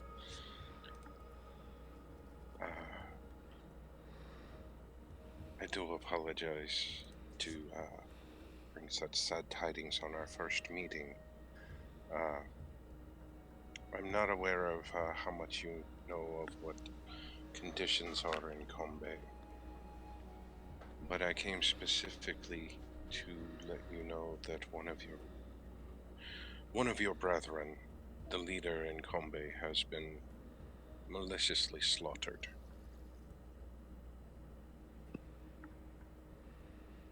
And would show whatever it was that I had kept from Father Masterson to this gentleman as proof that I knew and was close to. It's probably his holy symbol on a cord, and it's obvious that cord is frayed, and that there's burn marks on the symbol, and so when you hand it over to the Forge Master, he looks at it and holds it very delicately, and closes his eyes and seems to say a prayer silently.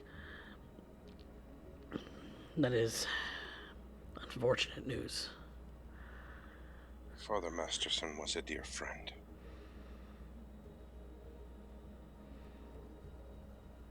May his soul rest in peace.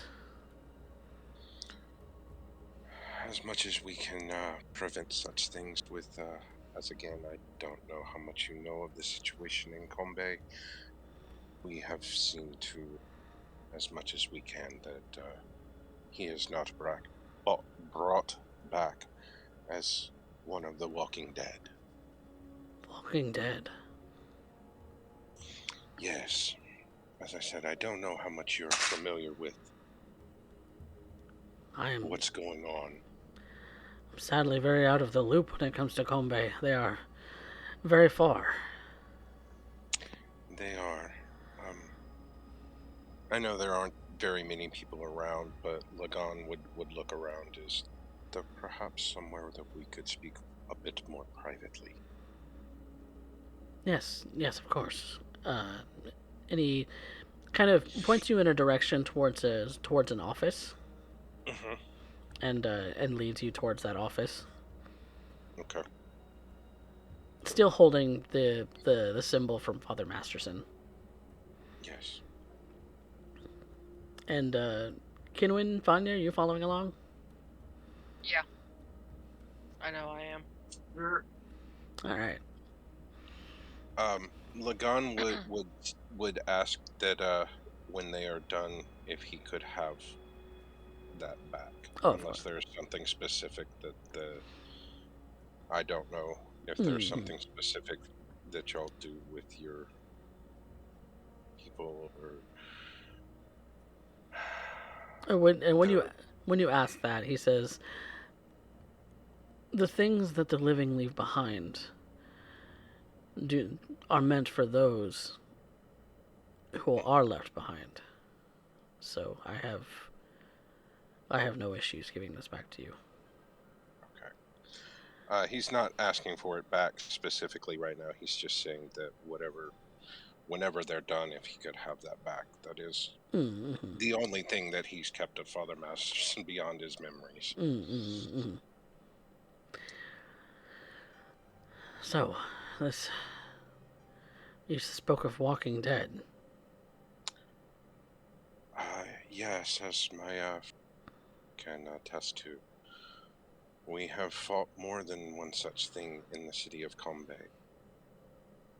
News from Father Masterson is that this has been an occurrence somewhat sporadic over the last 40 or so years, but gaining much more prominence on a regular basis over the last few years.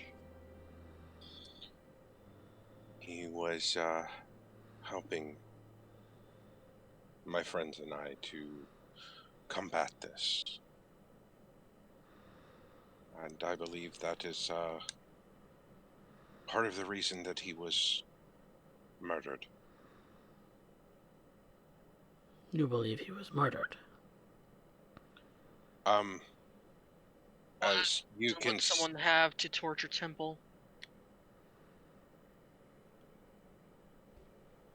Very little. As you can see the scorch marks on his holy symbol there.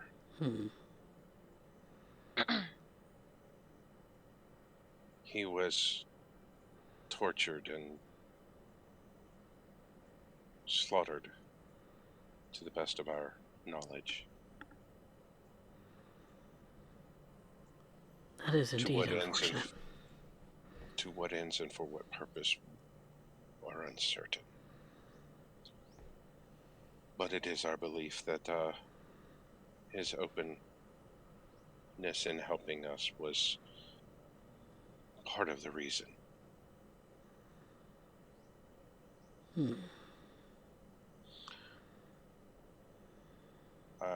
And as Lagan says this, his hands are clenching tight enough that his knuckles, although bluish gray, are turning white from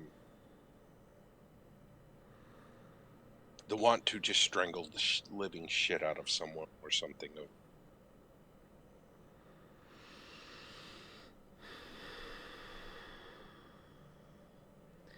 Then all we can do is make sure that his soul reaches the forger.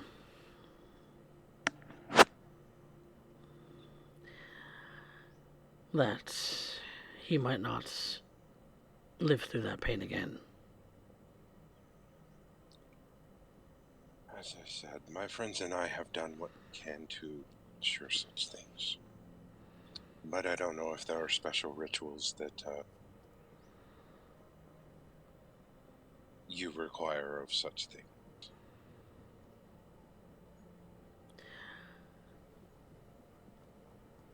The body may be protected. The body is just a vessel, after all.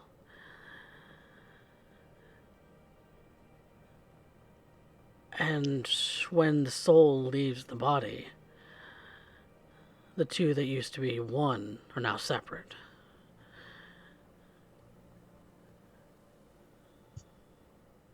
Some speak of hauntings and things of that sort, which means that some souls, sadly, are never guided to their proper resting place,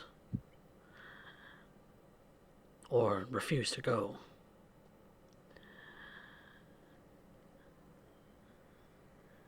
And so all we can do is when we find those souls is to send them on their way.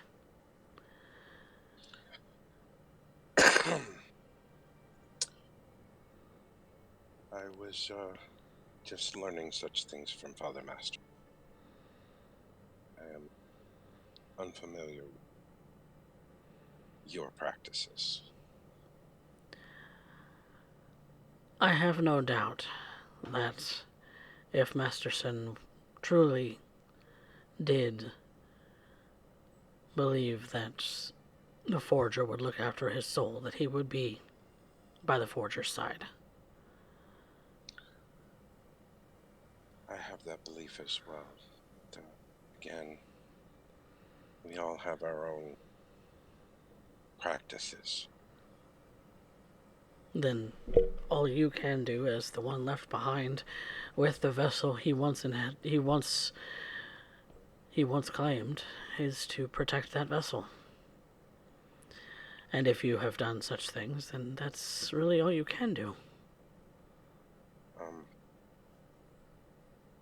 Out of character question. This is more for Vanya and Kinwin. How far should I go with our beliefs on this? That's up to you. Vanya really doesn't have any belief system herself. It's not that. It's that our belief that this is directly related to what's going on and somehow Lord Kaiji is potentially behind it. And I personally would not mention the Kaiji thing. okay. Like, we have hints and whatnot that maybe what we believe, but it's not something that we probably It's nothing actively we want can, to spread it out.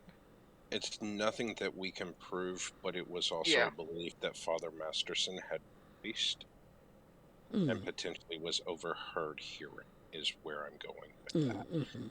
As to potentially also not just his open helping with us and combating this, but that belief that somehow Lord Kaiji was potentially, if not complicit and guiding it, but was complicit in allowing it to happen, as potentially why he was also struck down.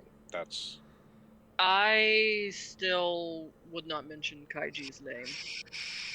And that maybe just mention that we heard it's someone higher up in the city. We're not sure who. We'd eventually want people to know, but I'd say not until we have evidence and proof. Yeah. unfortunately, I don't think we're ever going to have evidence or proof of that. And then by the time we get it, we're likely going to have it dealt with anyway, but that name dropping like that could come back and hurt us in the future, especially with what we're wanting to get done. At least that's my way of thinking with it.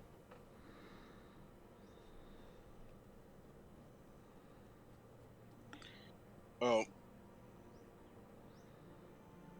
give what was? I'm sorry, The Forge Master, it's scatterbrained. Yeah, what was this Forge Master's name? Luther Valentine. Luther Valentine.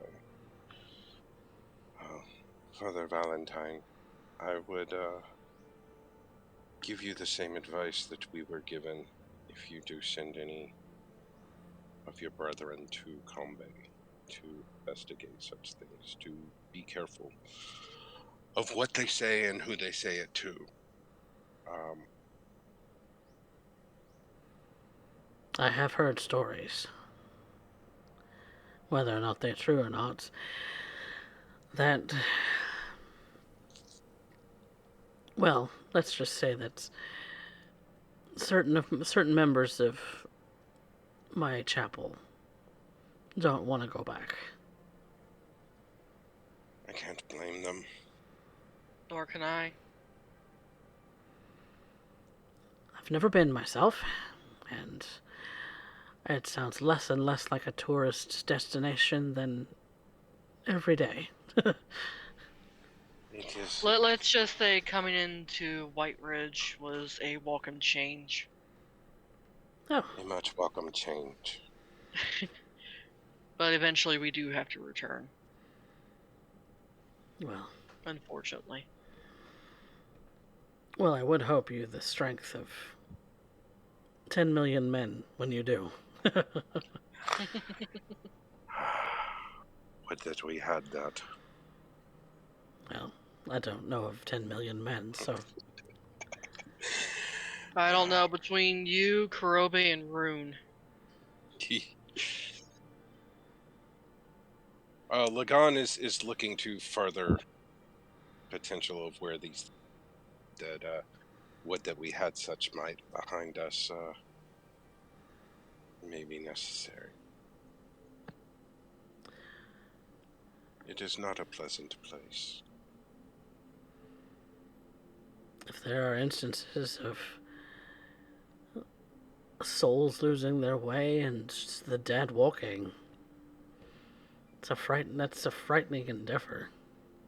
I personally witnessed skeletons and those recently dead being raised from their graves. And we have sent them back.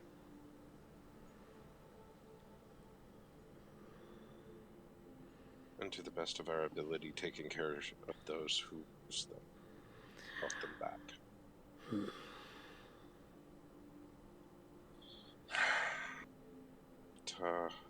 I do believe that would mean that the Matron of Ravens is also very angry.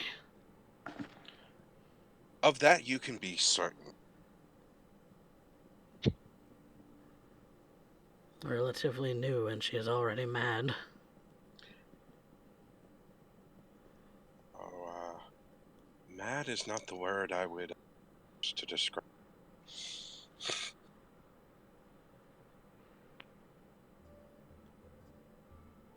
Well, at the very least, she's furious at this point. compared to her predecessor. Yeah.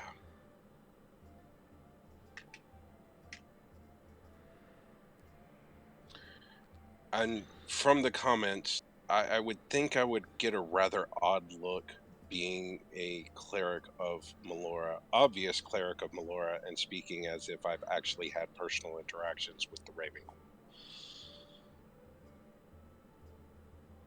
And he is kind of reading this off of your face, you can see. Yes.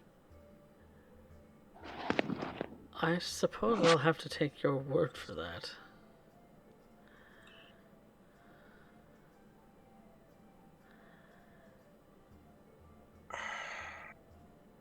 You're a man of the Wild Mother, aren't you? Indeed.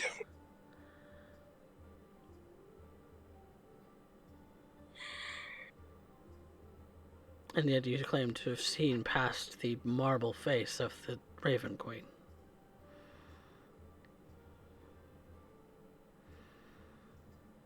I have nothing other than my word to give you that I have. How very strange indeed.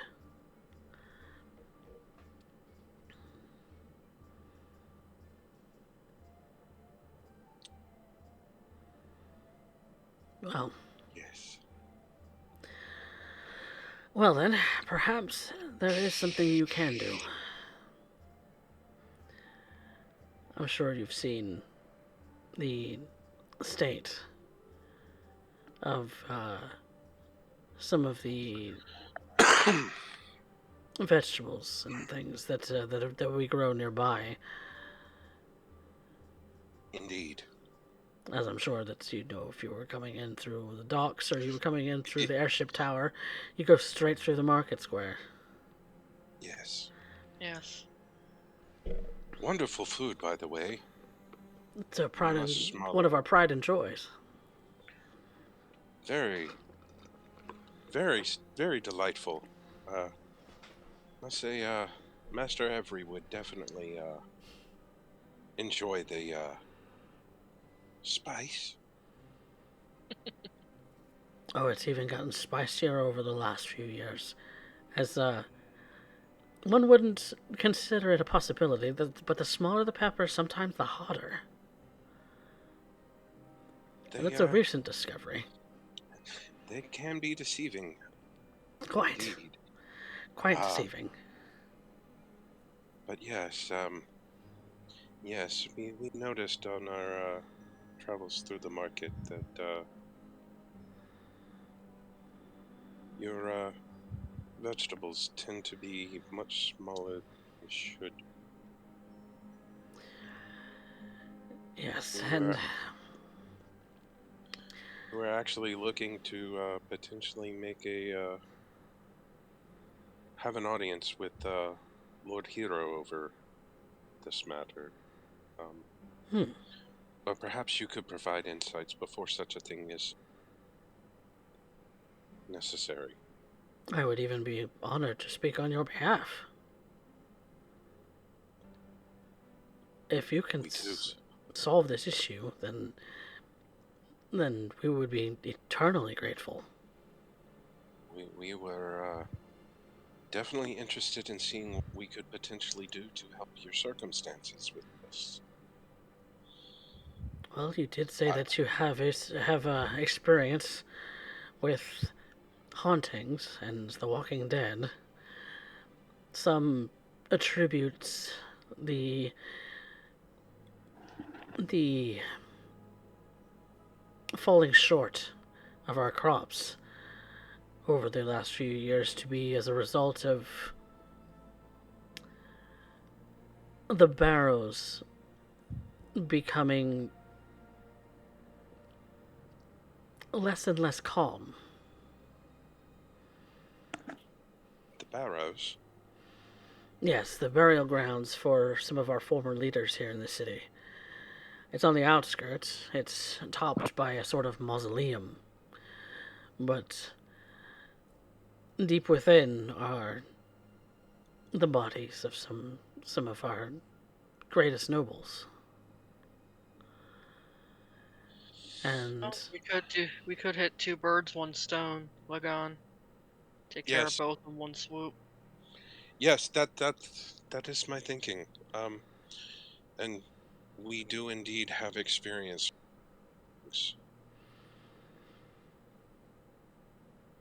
if uh, if the bodies are indeed disturbed, we would like them put back where they were. That way they could rest.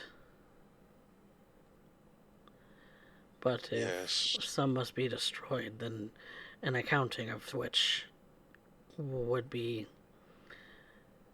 ideal.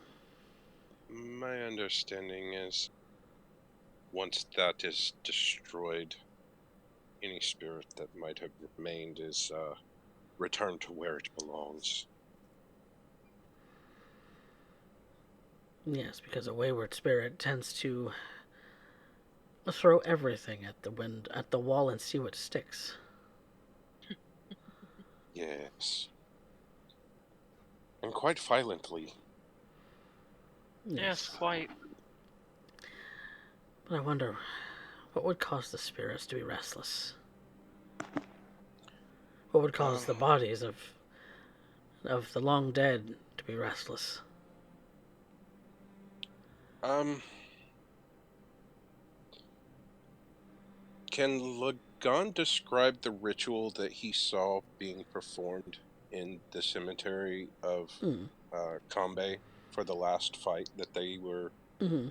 in with those things You to were Father Valentine?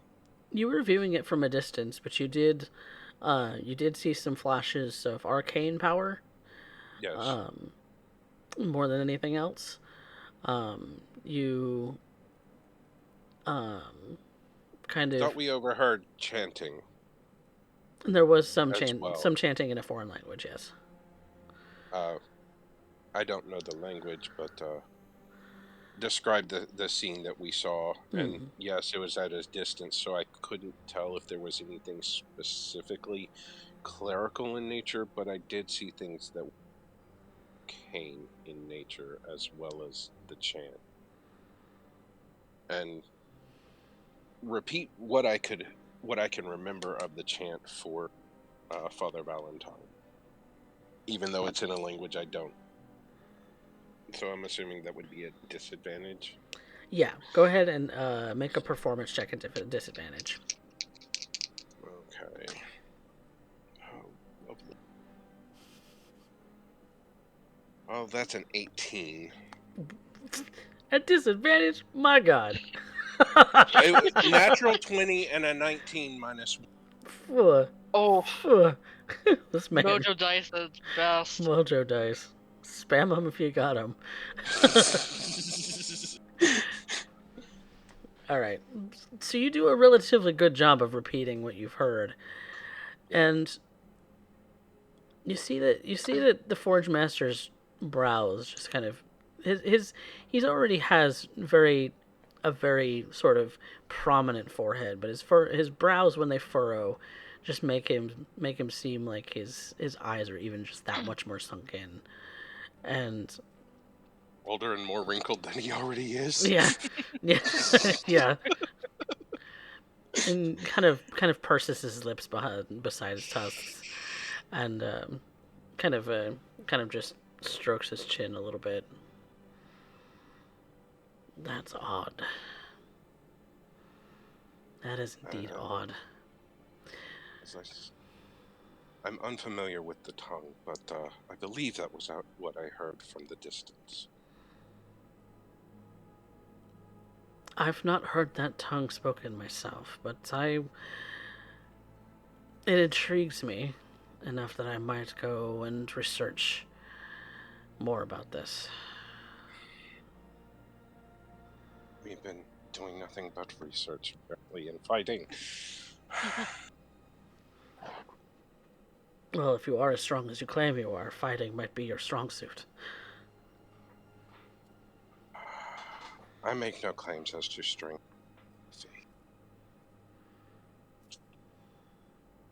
Well, if you earned the name Stormbringer, then obviously the Wild Mother or her kin smile on you. Master Morgan would know, or Master Avery would know more of such things than I. He was, make sure I'm getting the right one because they're both Henrys. Damn it. And whose fault is that? Master Morgan would know more of such things than I. He is the one that trained me.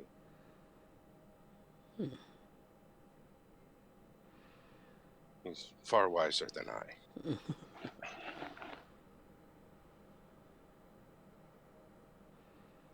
So if you ever find yourself on the anvil, ask for the sailmaster. I shall have to keep that in mind.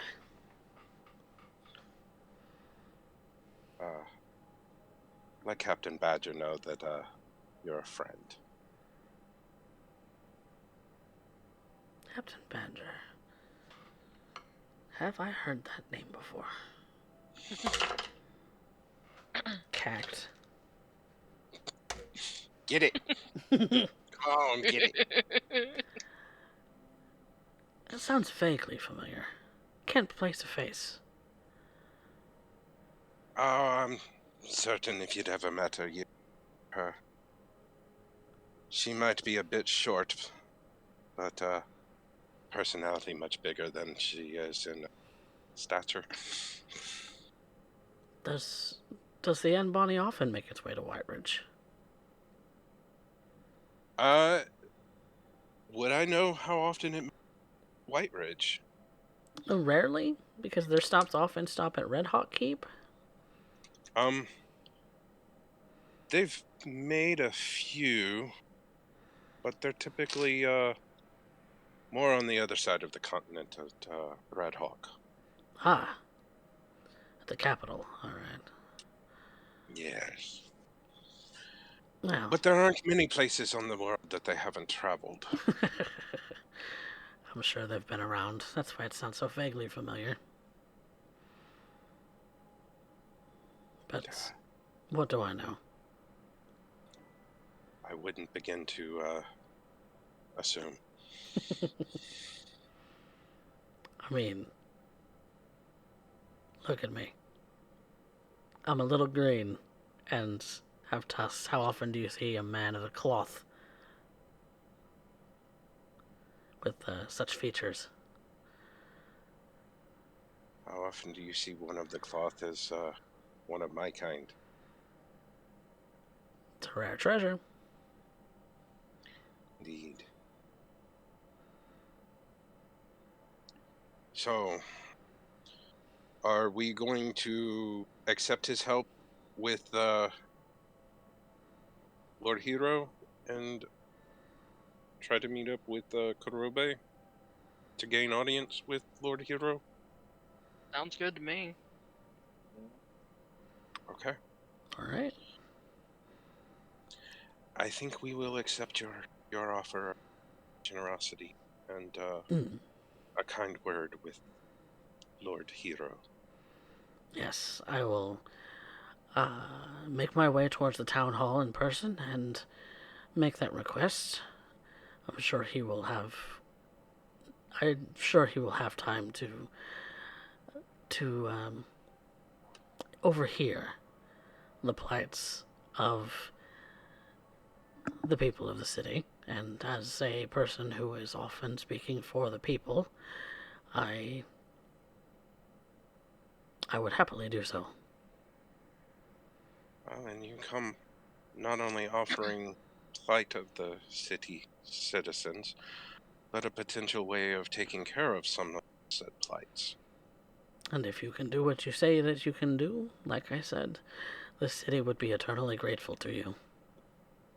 Uh, I can't guarantee any success, but I can guarantee I will die trying. Well,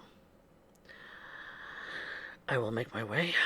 And, where are you staying? Uh, Depends on where our friend found lodging for us. We need we to go are meet up with him. meeting a friend at the town hall to discover where lodgings would be have been acquired. Ah, okay. Then I suppose after you meet up with your friend, we meet back here. I appreciate it. Thank you for your time, Father Valentine. Thank you. May I? And Oh, he holds his hand out. yes. He hands the holy symbol back to you.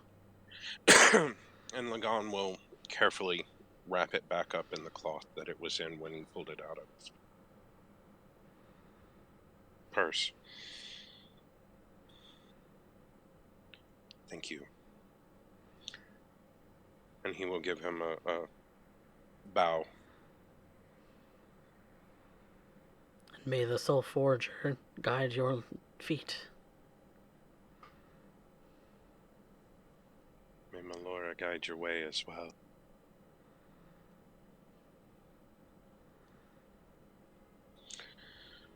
And I think we're off to find our way to the town. All right. Which is a fairly notable building. It's not very hard to find. And when you do reach there, you do see that Kurobe is there in front of it, waiting for you all. Didn't keep you too long. Oh, I wondered a bit, but I found I managed to procure us 2 rooms. We'll have to double up, but it seems like a nice place. I got that for the next 5 days, just in case we stay here for a while. I also heard a very interesting rumor. There is a haunting. I'm assuming you're speaking out at the tomb. The You've heard Barrows. the same rumor. Ah, yes, I heard people talking about it, and well, it struck my curiosity. I do believe we have a chance to gain audience with Lord Hero should he be about. And we have someone else to introduce you to after any goings on here. Ah, you're already making friends. Everywhere I go. It's a lot easier to do here, by any means. It's much easier to make friends than enemies. It's not that hard to make enemies. Yeah, I was about to say, I don't think it's very hard to make an enemy. I've never had a problem with it. Depending on where I am, if I just open my mouth, never know. Yes. So did Father Valentine come with us, or did he stay behind? No, he was going off to Okay. to see what where he could find Lord Hero, because he might not be at the town hall. Right. So he was gonna go looking into that a little bit more. So he's doing his own thing as we're going to the town hall to see if we could potentially request an audience with Lord Hero. Okay. Gotcha. Yeah, because he was gonna request the audience on your behalf. Yeah. Right, and we were going to the town hall to request an audience. Mm-hmm. But now we can do it through Father Valentine instead of trying to do it ourselves. But we still need to make our petition at the town hall, Mm-hmm. whether he's at the town hall or otherwise occupied somewhere else. While I was waiting, could I have went into the town hall? To do what? I would just inquire as to whether or not he would be showing up today, and possibly see of any other things that maybe if there's a board posting of like things that needed to be done or problems that the city is having.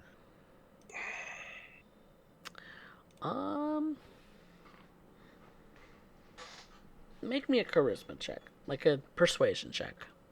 A persuasion check? Mm-hmm.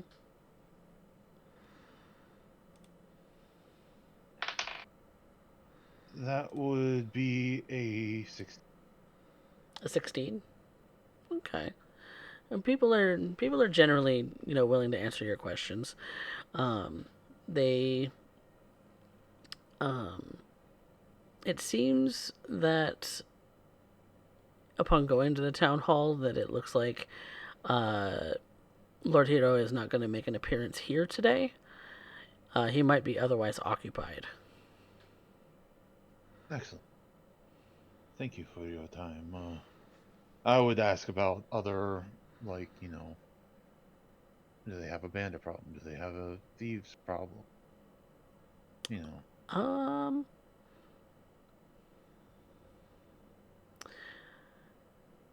That would be something. Let's see. Or would I have to go to like an adventurers guild?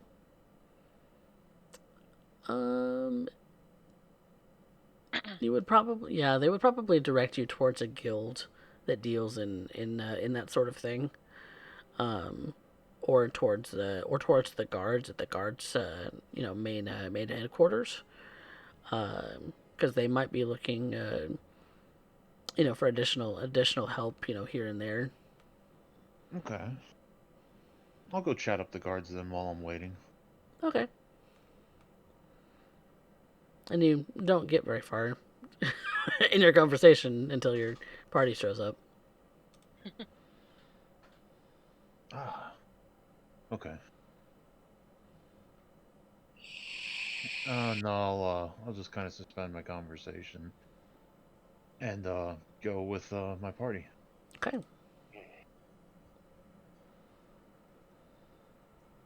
Uh, so, I guess we're making our way into the town hall to see if we can at least set up a day and time where we could request audience with Lord Hero. Yep. The day and Yep. time, the next day that he's expected to arrive, would Mm-hmm. be not the following day, but the day after, unless you had Okay. a special appointment. No, we're trying to quest. Yeah, the next public sort of forum is in 2 days. Okay. Well, it appears we do have some time. Hmm. Uh,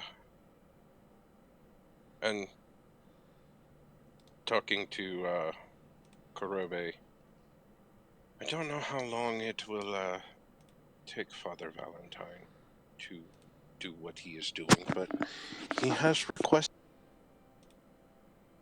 we meet with him at his temple. Um, if you don't mind, I do need to make a few other stops in town. Um, um, myself, um,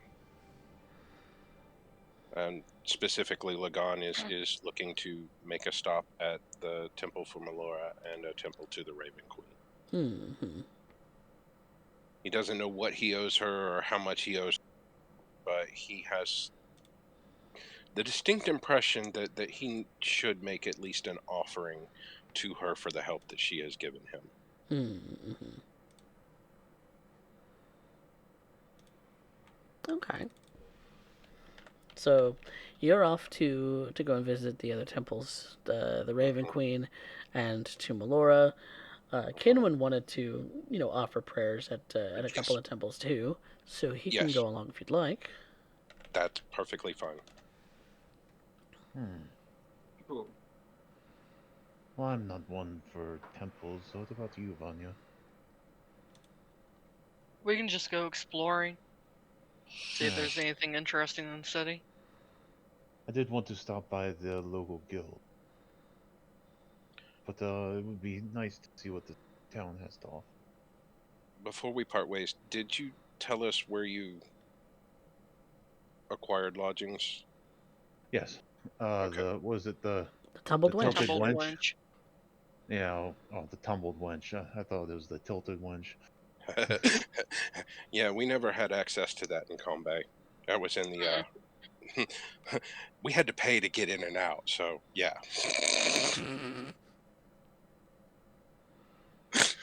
Uh,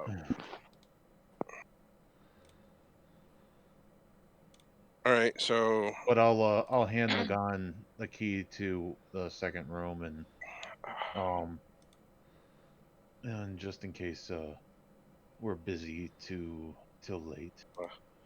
well, um, I would say if it's not too late in the day, uh, in a couple of hours, maybe 2, 3 hours, meet back up at the uh, Temple to Moradin because Sounds Father fair Val enough. did ask us to return after we had done what we needed to do. That is fine. Okay. See you there in a couple hours then.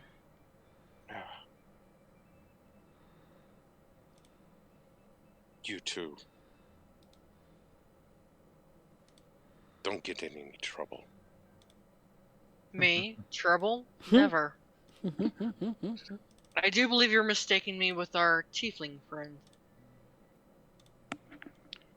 He's only ever trouble if he gets caught. And that rarely ever happens. I make no promise. And I'll start walking off with like my hands behind my back.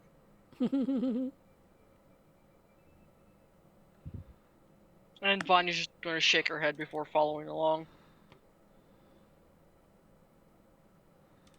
So I guess, yeah, Kenwin and I are rounds to the various temples of the town. All right.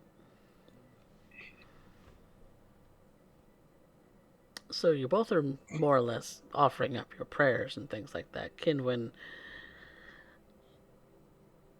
what are you hoping to do in stopping at each of these temples or shrines or everything that you come across? Maybe learn a little bit more about the gods. Hmm. Okay. So you stop by for a prayer, maybe talk to some of the clergy? Yeah. Okay, okay. Was there a specific question that you had? No, just in general. Okay. So they'd between all of them, you would kind of get the basic understanding of the myth behind the world's creation, and behind the creation of man, and the sort of the sort of apocalyptic war that happened between the gods and then between the giants and dragons, and that's where we find ourselves today. And so, everything that you see in the primer about the gods is kind of in general um, what you've generally been able to uncover between speaking to all of them. Um, so you kind of understand um, how this world and the gods are related to one another.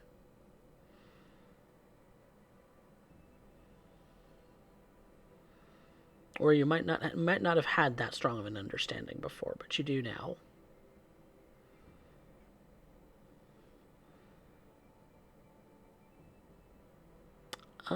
Make me a quick religion check. There might be something that you pick up on that that you might not have been aware of before. Can I assist him in this? Yeah, of course. Okay. So roll at advantage, Kinwin.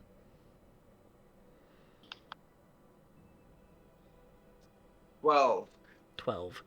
Oh no. Well, you have a solid understanding of the of the creation of the world and where the gods stand as far as Melora and Pelor and the Soul Forger Moradin, where they all kind of stand as kind of the head of the gods in that sense, um, where they are kind of the foundation on which everything was created. Um, they're they're believed to be the creators of the divine magic uh, and nature magic, like druids practice, would fall kind of under the divine, and where maybe it's not a commonly held belief anymore, where the arcane is kind of a corruption of the divine, and the betrayer gods were the ones who made that corruption possible. So you get a little bit of insight. Yeah, a little bit of insight into that. Where you might not have had that strong of an insight about it before. Did you have a question that you wanted to No. pose? No? Okay. So that's what you understand, kind of in a general and a broad sense. Now, Lagon, you're looking to do some even deeper prayers, where kind of you're wanting to speak to both of them, the Raven Queen and the Wild Mother. How do you intend to go about doing that?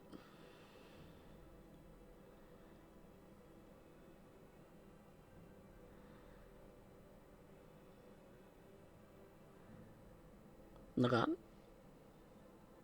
Oh, can you not hear me? Oh, I can hear you now. Okay. Lagan is not looking necessarily to speak to the Raven Queen, but because of her assistance with what happened in Combe. He should at least be making an offering to her, and as a thanks for her guidance and allowance of what he felt was necessary at that time. Okay. This temple is relatively small. It's not terribly big. It maybe it's taller than it is wide.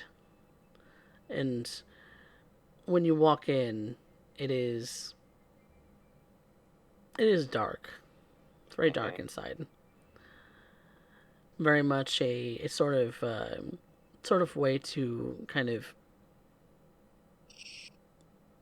and the clergy there also wear black, in that they generally have their faces covered. They wear black clothing. There's black drapes over whatever windows might be present, if there are any at all. And it's kind of meant to bridge the gap. You get the sense, bridge the gap between life outside and perhaps death, or perhaps, trying to make connections or things like that. And so it's very even quiet inside when you walk in, and you sort of there's no seating in this temple. Right. There's no altar. There's no nothing of that sort. There's no iconography in here. There's just black. Well, Lagan would be looking for an altar. He's the only thing he's aware of as far as offerings to the Raven Queen, offerings of meat. And you bring that sort of thing. You don't really find much in the way of an altar, though. It's just a very tall, circular space with no light.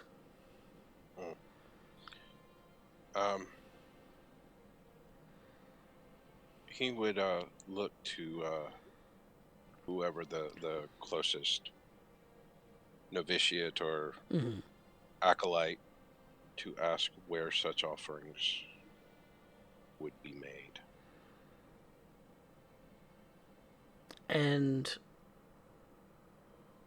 that person, their sort of hooded face kind of looks over at you, and just kind of points into the center of the room, which isn't particularly, like, it doesn't stand out particularly much. You do see that it's, when your eyes adjust to the dark, that it is a tile floor that kind of seems to spiral out from the center, but that's about it. Oh, seems to be made of black tiles. Lagan will make his way to the center and place 2 days of the rations worth of meat that they had taken care of with a simple raven feather.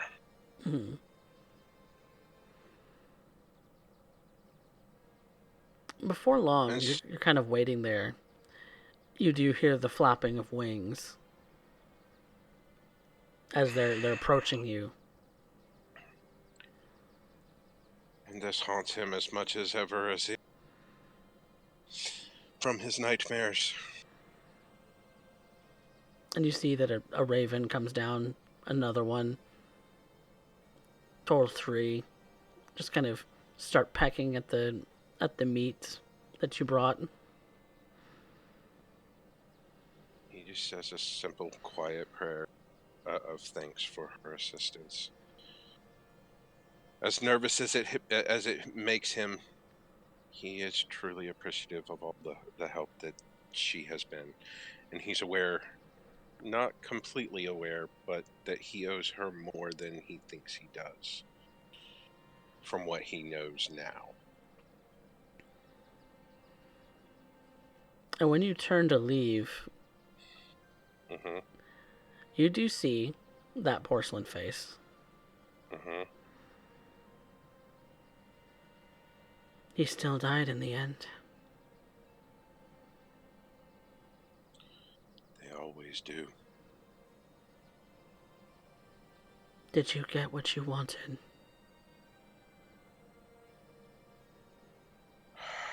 As much as I could. I'm glad to know that he is back where he belongs. I told you he would be.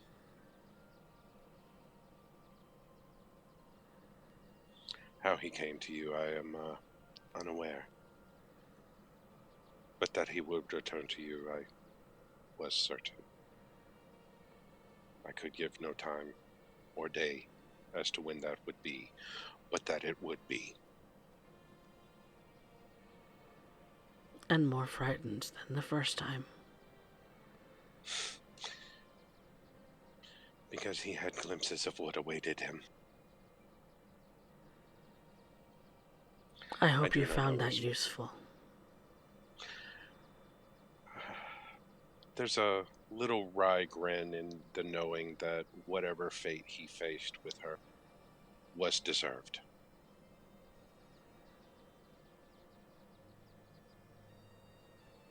And I hope that whatever fate awaits me with you is not as unkind. Then the fate you wish for is to see my mate, not me. And she disappears in a cloud of feathers.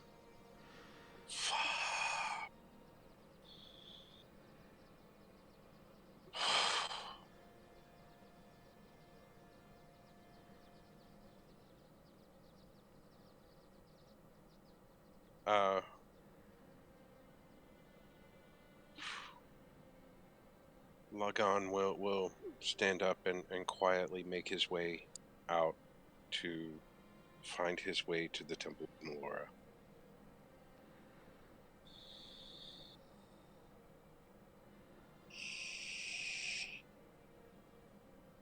Ken, when you're traveling with Lagan at this moment at the Raven Queen's temple, do you even go inside? Yeah. How does the darkness make you feel? Uncomfortable.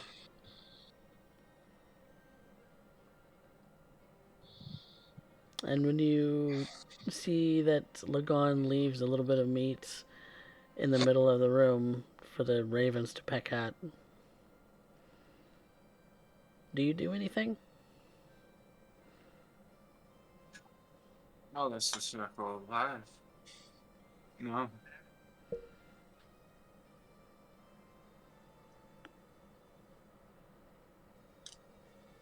And when Lagan comes back towards you, he's visibly shook. You did not see a visage. No.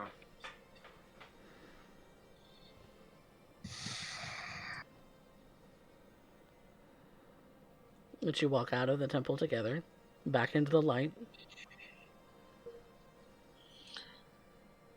When they stand in the light, the first full light, Lagan is going to take a simple to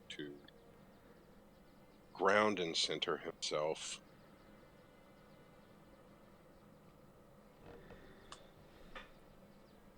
Saying one of those prayers he says so in his daily rituals.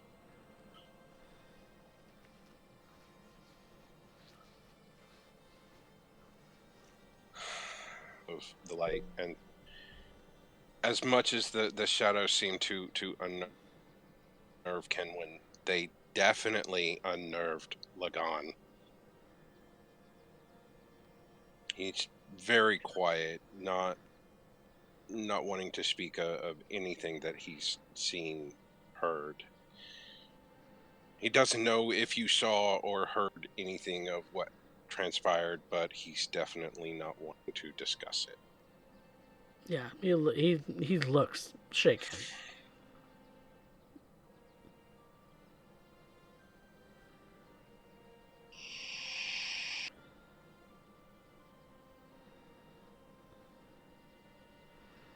But kind of at the end of the sort of travels through the city, you both end up at the Temple of Melora, which is kind of on the outskirts of the city. It's it seems to be it seems to be more of like an open grove than a traditional temple in a sense. It's trees are kind of lining the sort of what would be an exterior wall. Not that they're like spaced together enough that they would be a wall, but um, they're they just kind of surround a garden, and in this sort of center of the garden, there's a fountain of water.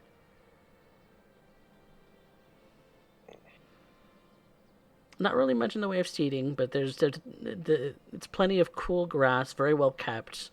Some of the spaces have been kind of um, made into like flower bushes or flower sort of gardens.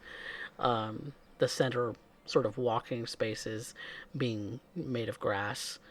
Um, since you typically wear no shoes, Lagan, the cool grass definitely feels much better than the hot cobblestones of Combe and the hot cobblestones of the city. To be fair. Um, did you say there was a fountain in Yep. the center of the grove? Yep. A fountain of water. Lagan would make his way to the center of the fountain, um, and wash his feet before he sticks his feet into the fountain. Mm. You feel at home. It's like cool seawater. That's what it feels Again, like. again, grounding himself and centering himself as after washing his feet, before he puts his feet into the fountain. Again, silently reciting one of those oft-spoke prayers that he does on a daily basis.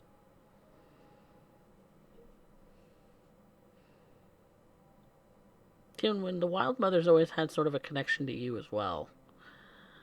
Kind of describe what it is to uh, what you feel when you walk into this space sort of dedicated to her. Well, it feels like walking into home, even though I've never been here before.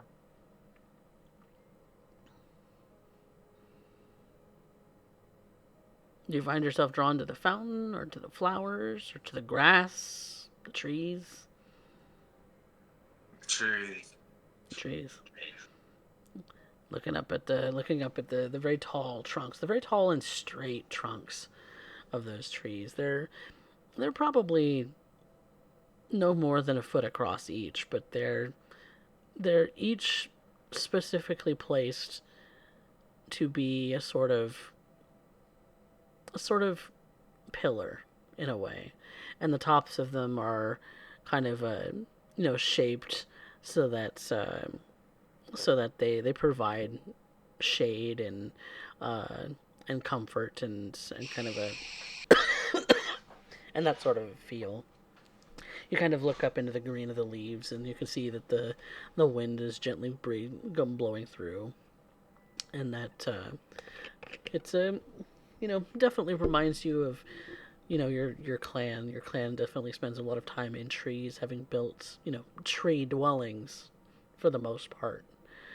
Um, you almost half expect to see your the matron to be up there, but you don't see her. Kind of maybe you're experiencing a little bit of homesickness in that you wish you could see her. But she'd probably just scold you and put you to work somewhere. So maybe not.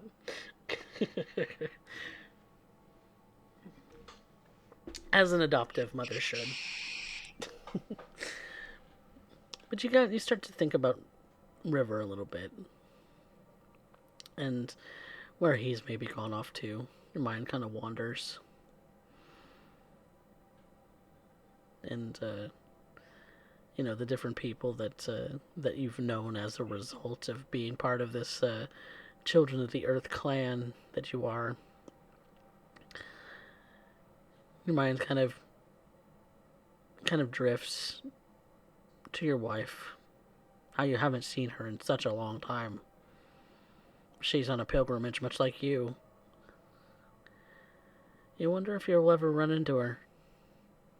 Or if maybe one day you'll both be home and live happily ever after one day, Maybe she'll be there when you get back.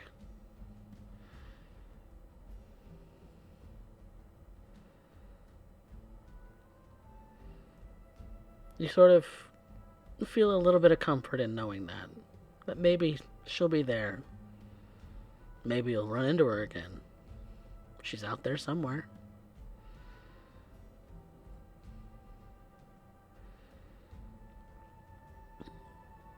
Do you do anything else?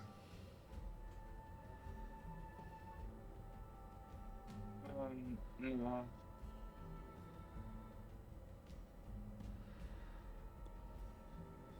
You see Lagon kind of sitting by the fountain with having cleaned his feet and stuck his feet in, just kind of letting the water just kind of relax him. He looks far more relaxed than when he walked out of the Raven Queen's temple. That's for sure. You would see in his hand a couple of shells that he got from Master Morgan.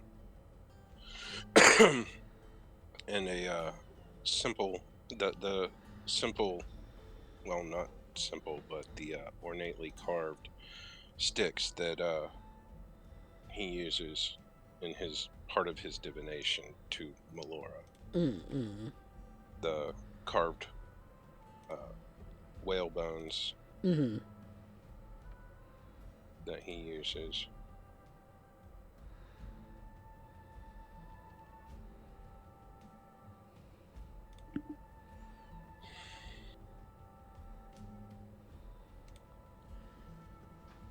You're just He's kind of fiddling focusing. with them? Okay. He's not fiddling with them. He's holding them as he's sitting there in silent prayer to Melora, trying to reach her. reconnect to his faith and foundation of what he was taught by Master Morgan. And if he ever does speak to her, he does have some questions. All right. Go ahead and make me a religion check. Okay. And actually, you can use it. Use your wisdom modifier instead of your intelligence. Okay. +4. That will be 22. You take the whalebone sort of sticks, the sort of rune covered rods that they've been made into, and you're just kind of touching them, just kind of letting your fingers feel the carvings inside of the symbols that have been written on them, and just kind of grounding yourself in the fact that these were made from an animal of water, that your faith has a lot to do with water and storms uh, and the water inside the pool kind of goes quiet, like goes still for a moment. You feel almost in yourself that something has paused. Hmm? And you hear that calming voice, the voice that you associate with the Wild Mother.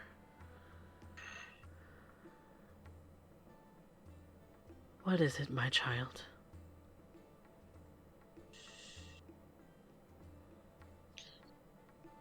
So troubled.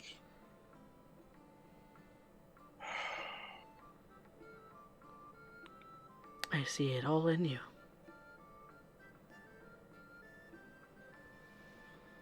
You see, then you know the depth. You know the questions.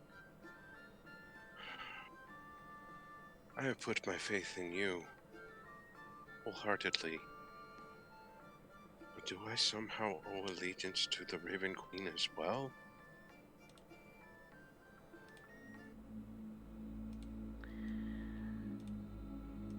She is my child, much like you are.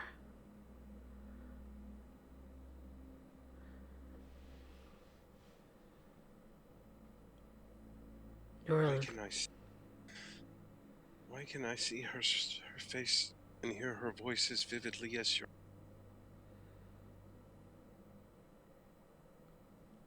Perhaps you are connected in more ways than one.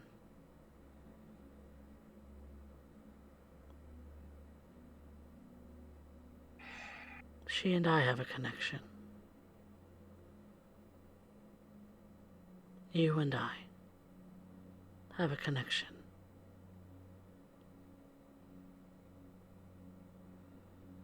It is a very similar connection.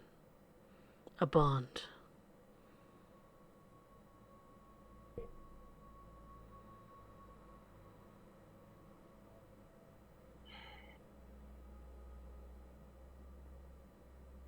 She I've was heard not always... rumors.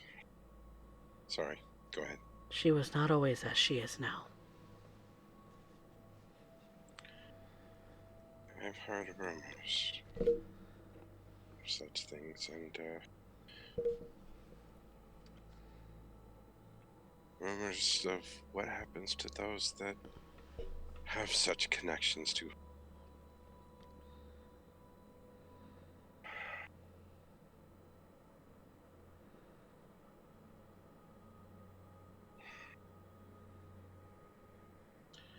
don't know why this troubles me as does, but it does.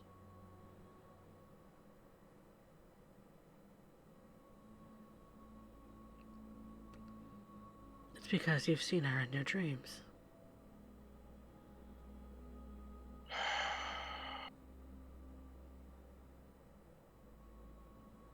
I have seen you longer, but yes, and it's always disturbing.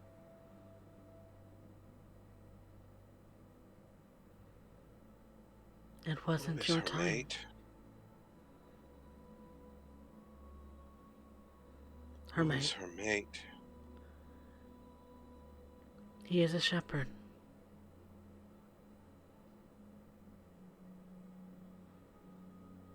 Again, one of your children. I have many.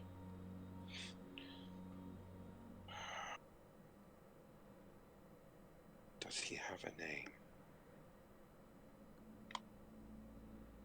He did once.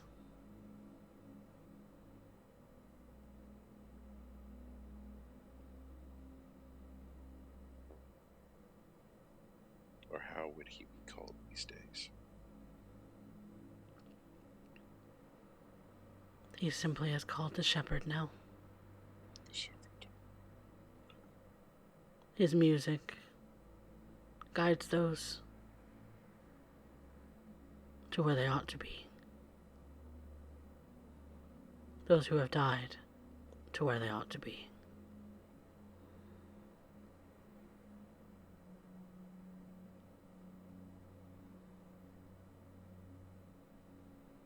While he has this moment, he asks, "Why would she tell me if to find my rightful place in death I should seek the shepherd?"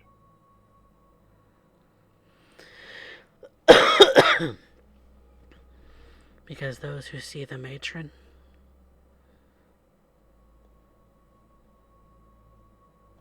they are our enemies.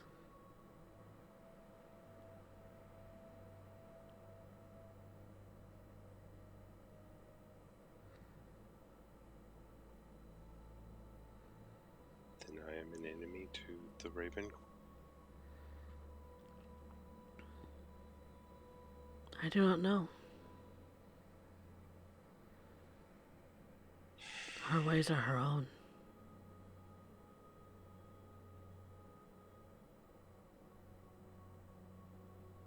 But if only those who see her are enemies, what does that make me?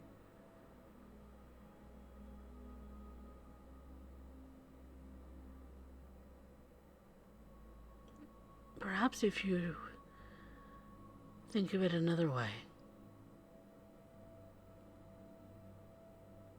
Similar in almost every way.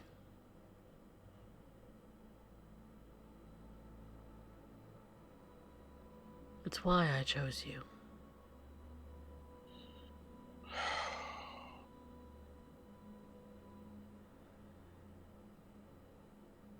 Stormbringer.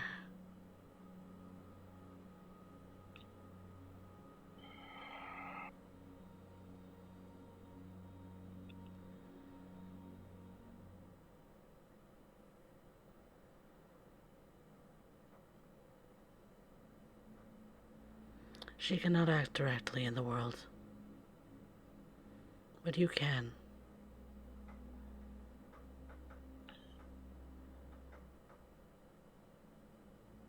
She can see Lagan is as comforting as her words are, still torn by those words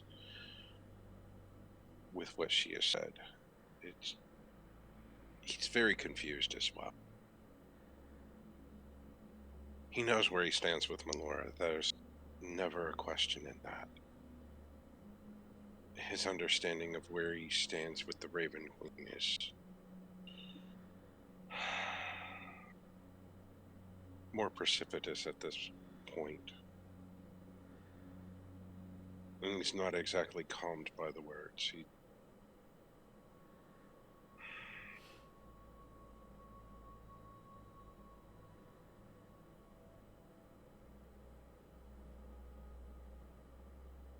Perhaps if you simply ask her the question, she'll answer you. She is a strange one. I'd rather not have such a visitation twice in the same day.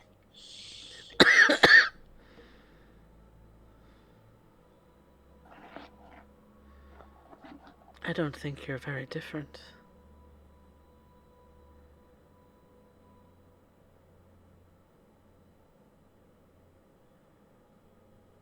You would see the end.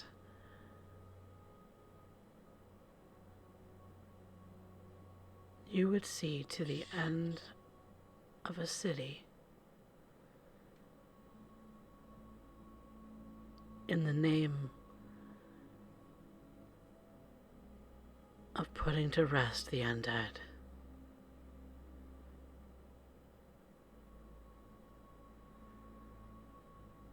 A relic of the past.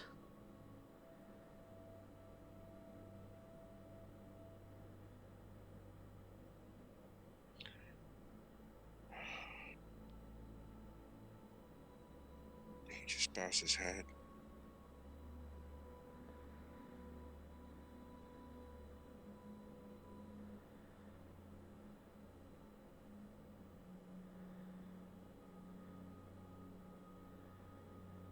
Your companions do the same.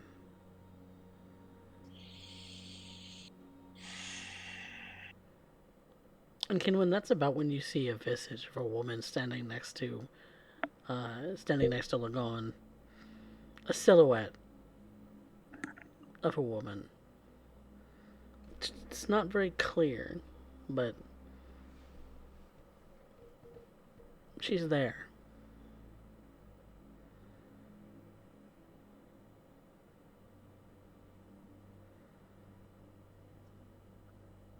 Smile and bow my head.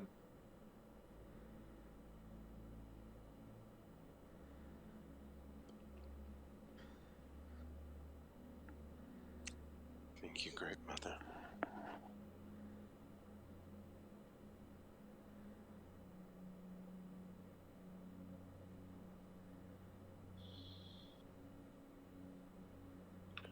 Lagan, not knowing how much time he spent,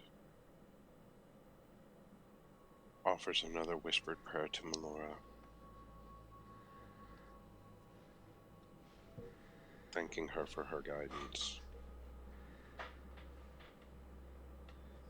And as you're as you're whispering that prayer, she's kneeling. You get the, if your eyes are closed, you don't see her do this, but she kneels in front of you, takes your hands in hers, and they're very, very warm. It's like she's made of light. His head is bowed, his eyes are not closed.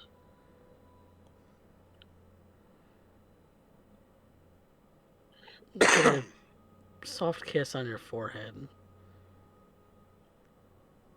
And then she disappears. Kind of almost like she was made of fireflies.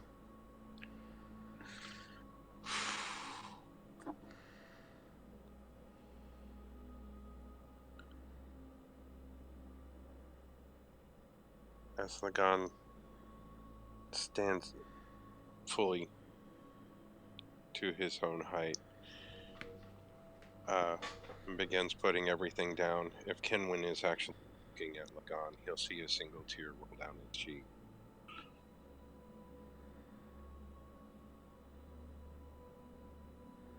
He knows the warmth is still there, but the beauty of what he's just seen and the feeling of that warmth not completely disappearing, but leaving his immediate presence.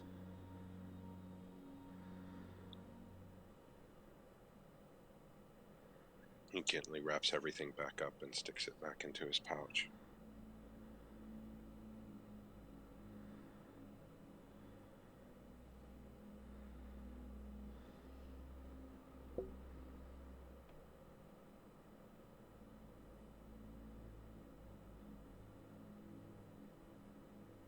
He's still torn and conflicted, but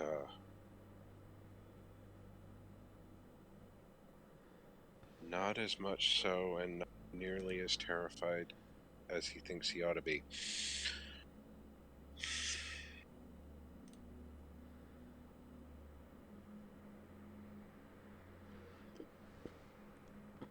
Well, with that being said, the two of you, now both having seen a sort of visage of the Wild Mother,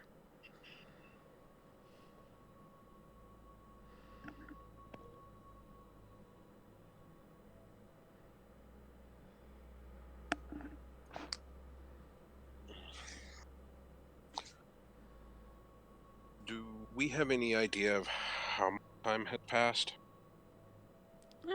between the two temples, a couple of hours. Okay. It's getting about sunset now. Okay. Whenever we leave this grove, Lagan and Kenwin would probably be going back to the Temple of Moradin with Father Valentine and meeting with Vanya and Kurobe. Okay. Sounds good.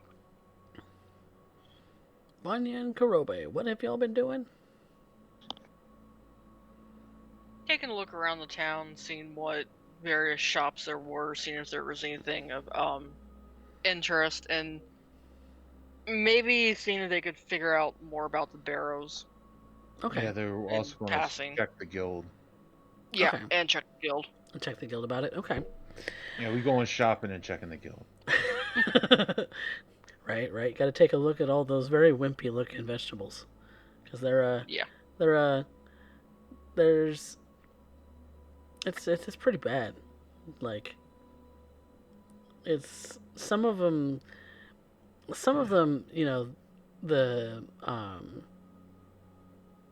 some of them the farm owners are saying that these are the hottest peppers that have ever been in existence, and pride themselves on maybe figuring out how to keep them this small.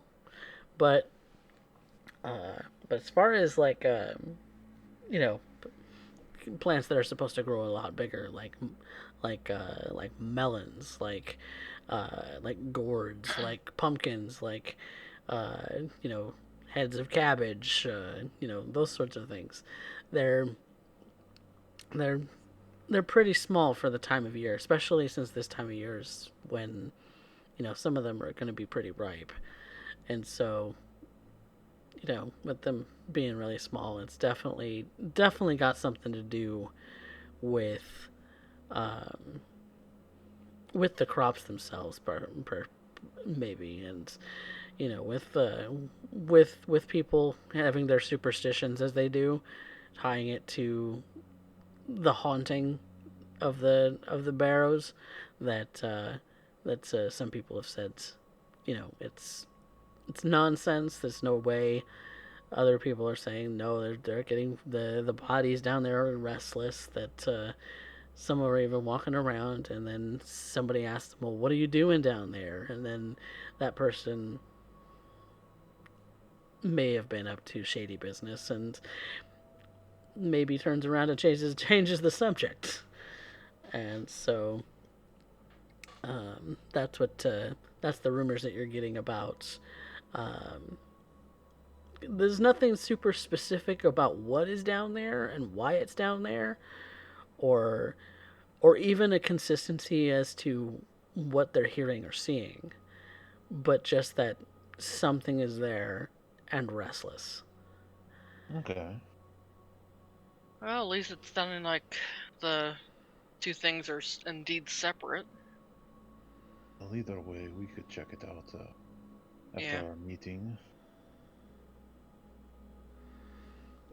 And in going to the guild or to the guard barracks and figuring out um, what jobs might be available, um, go ahead and make me, one of you, a um, a persuasion check. You want me to make this, mother? I'll assist. I only got it's a straight charisma, but I got proficiency. Oh, you have proficiency in persuasion? God, I can't talk. Yeah, I've got a Then, 3 into it. by all means. You're a little higher than I am. Okay. English hard. Yes, English hard.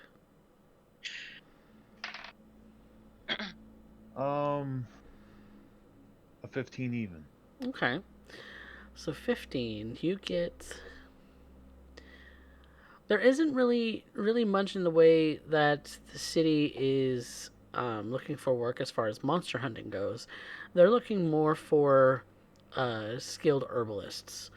They're looking more for people who would have any sort of knowledge of farming to to try and rejuvenate the crops, because that's the most important thing. If they don't have their crops, they can't sustain the city. If they can't sustain the city, then the northern province is going to go, you know, belly up economically. And so in Could I? Oh, sorry. oh, go ahead. No, I was about to say, could I go and talk to the guild leader? Yeah, the guild leader will definitely inform you of the same Like a thing. guild leader of a guild leader. Um, and I want to, since we talked about it, negotiate on Kenwin's behalf of him enriching the land and get him a fair working wage of what it would be to do that. spend his time doing this, because it You want to is. get paid for this? Oh yeah. He's trying to upsell you, man. He's trying to work in some money on your benefit. There you go. Get you Hell paid. yeah. Get If you paid if for your you were druid good at stuff. something, don't do it for free. Right. Get you paid for your druid work. But yeah, Now, he's see, if we met some random people on a farm, hell yeah, we would do that shit for free. But this is the Mm. government. this is We government. charge the government. This is. And you, in talking with the guild master, they definitely appreciate the offering of magic. They don't know a whole lot about magic themselves. They're more of a leader type themselves. They um, they say that they would offer because Kinwin would have told you it's an 8-hour process for the ritual. That for the 8 hours, pass or like if it passes or fails, then it would be a golden hour plus supplies that they would pay for. If it's successful in correcting whatever it is that they're suffering from, they would pay an additional 200 gold bounty. Okay, that seems fair. I would Because, and oh, then, obviously you would have some standing in the city, and be, the city would be absolutely grateful about it. That the Lord might even take notice. excellent. That would be acceptable. I will thank him for his time and tell him that we will probably return tomorrow to do said things. He would inform you that some people think that this is some kind of curse on the land. So if there's some way to find that out and get rid of it, We would. all the I better. would tell him. Yeah, I would tell him that we were investigating that angle as well. Mm. That whatever you do to help correct the situation, they'll pay you for it. Mm-hmm. And if you're able to successfully, regardless of what actually was, the cause, if the solution is successful, like grants them, the ability to have their crops be a little bit better next year, then yeah, they'll pay for it. Okay.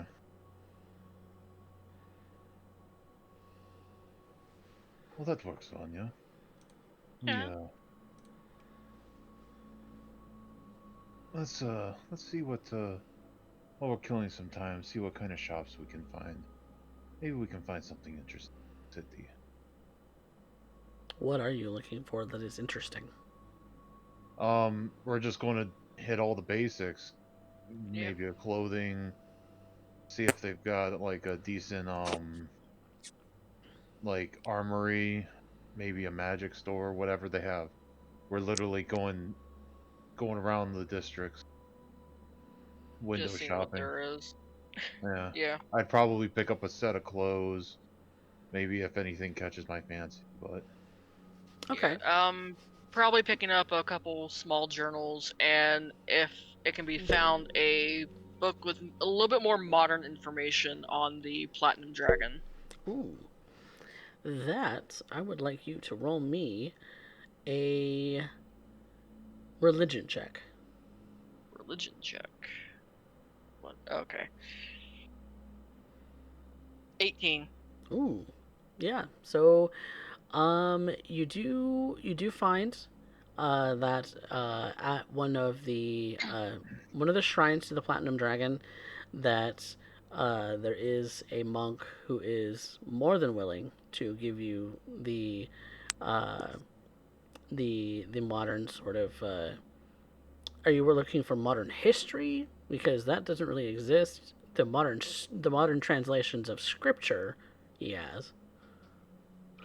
Maybe a little bit on the modern translation of scriptures, Okay. and maybe if there's been quote unquote any sightings like what she had had. Sightings.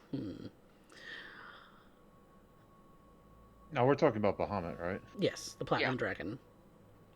Well, Vanya is talking to the monk. Mm-hmm. Kurobe would walk up to one of the probably large statues and just kind of be contemplatively staring at it. Mm-hmm. And on purpose, the statue that's kind of at the center of the shrine is very much polished metal. Now, whether it's made of platinum or not, that's for a metallurgist to be able to determine. But it is, Shit, it is, it is, uh, it is definitely very shiny and on purpose because, Mhm. to convey that sort of godlike shine that that is expected of a symbol of Bahamut. Uh, and kind of just looking at it, just contemplative things like that, and the monk that you're talking to, Vanya, he gives you a modern the modern translation of the scripture, and you do when you kind of peruse through it, it's definitely a lot about the sense of justice, um, and that a lot of the things that Bahamut presides over is like honor um, and righteousness and justice for those who are wronged. Very much a sort of judge like God. Um, and so that's the general gist of the scriptures that you find. Yeah. Has anyone seen him? Seen him. It's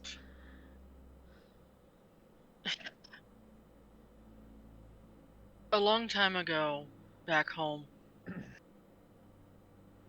I saw a dragon very much like him over the mountains.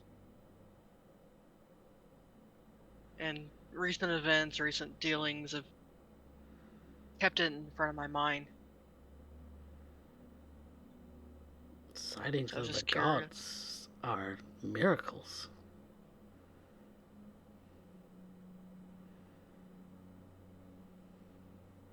Have you ever heard of the Leviathan?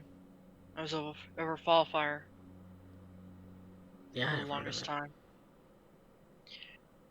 Same day I saw the dragon, that thing vanished. Wow.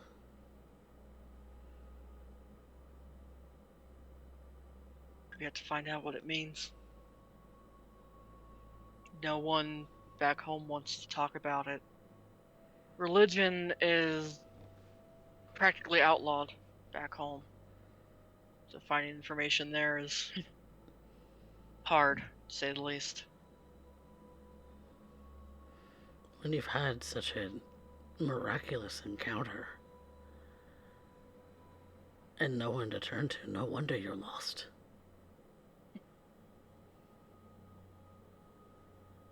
Curiosity's sake. Like I said, recent dealings have just kept it at the forefront of my mind. Have you considered reaching out towards the Platinum Dragon? To be honest, not until you just mentioned it. Never really been my thing.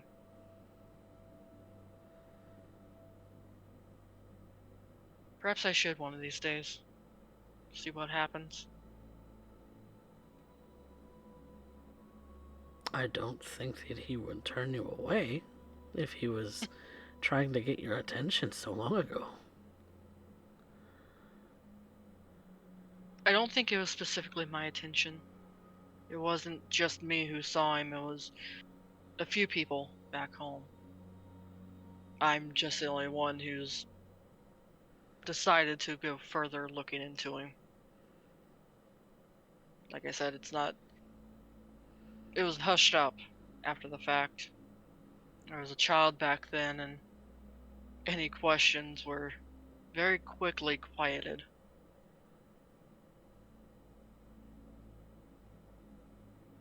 Well, what's it gonna hurt? Suppose nothing now. And she is going to give him a couple of gold for the trouble. Oh.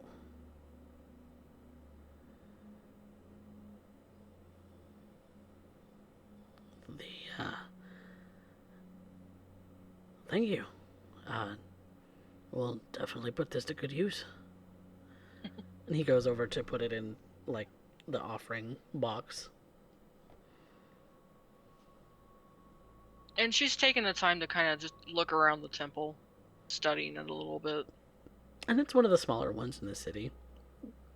As there aren't very many followers of the Platinum Dragon on this continent, but for those who maybe have more of a sense of justice and more of a sense of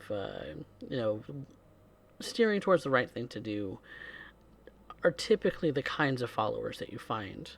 Like, you do see a couple of people who are in guards garments, and out of respect have taken off their helmets and things like that, and find them in contemplation or praying. You're not really sure. They're very silent, very quiet, to be respectful. But you do see that Kurobe is definitely in awe of the metal sculpture of the dragon. You'll also kind of see Kurobe he'll reach out and put his hand on it and bow his head for a second. And he'll start muttering to himself, what would he say? Give me the peace of mind what I cannot change. The strength to change what I can. The wisdom to know what the difference is. Courage to protect those I can. And the will to avenge who I can.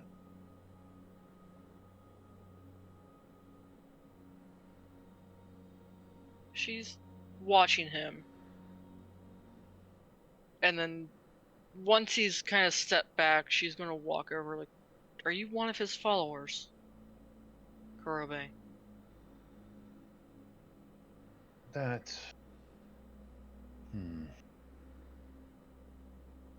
I've noticed several of his icons around your house.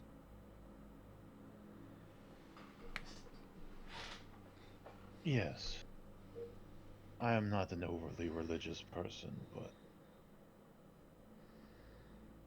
let's just say if we met in a pub, we would agree on a lot.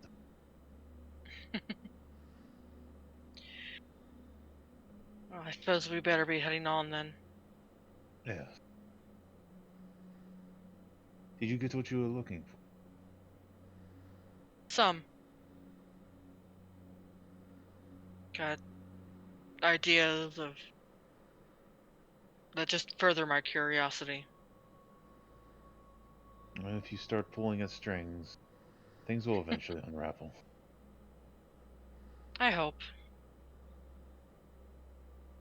I very much hope so. Let's keep looking around and then we'll meet up with the others.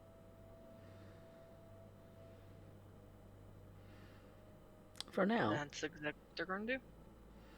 For now, I think that is a good place for us to call the evening. As we went straight through and didn't have a break, so... Hey, when we're having fun... When you're having fun. Right. When I'm spoken, my people. When I'm spoken, I don't like to pause. You know it's a good session when you don't take a break. Right. Where you just want to keep going. Exactly. Yeah, you're just kind of in the shit. I'm just kind of in it. Yep. Yeah. Yeah. Well, thank you guys so much for playing. Thank you. Oh, thank you. Had a lot. Thank you. Yeah. Had a lot more of those religious interactions today, but you know, Yeah. we still had fun. We had an uneventful airship travel. So Yay! thank you to the dice, right? Yes. I had a couple things planned. Should the dice have been out of your favor, but no, you guys had a smooth sailing. No need to do that. Yeah. The only one who called out of favor was Kinlan, I think. No, there was me. Lagan, the first No, one. wait. No, Yeah, Lagan. me. Yeah, that's Yep. right. Everybody else called the right one. Of course. Of course, Mojo's got to throw the chaos in there. Mojo is Well, chaos. his dice hate me, so anything I call is going to be the opposite. Yep. That's just kind of how that goes. I was rolling with my metal one. I know, I heard it. I know, I can hear that one when it rolls louder than the others. See, this is my Mordecai dice. Yep. Yep, that one led. More to cry. Yep. Mordecai. Love it. Love to see it. And then there's teeny dice, which makes very little noise at all. I But loved it. Also called the "Where did that son bitch go?" I know they're so small. I did not expect to have both interactions. Wow. You should feel special. Oh, Lagan does, and he's not quite sure how he feels about how special he is. The Wild Mother compared you to just as very similar, so He's still not That's a quite scary sure thought. how to take that. That's and that he sees her so vividly. The way she put it and phrased it just still leaves lingering questions in his mind. So, oh yeah, love it. yeah. Love to see it. I love it. I love to spook him a little bit.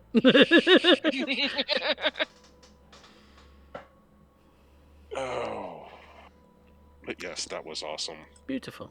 Yes. Beautifully done. Love it. Love to see it.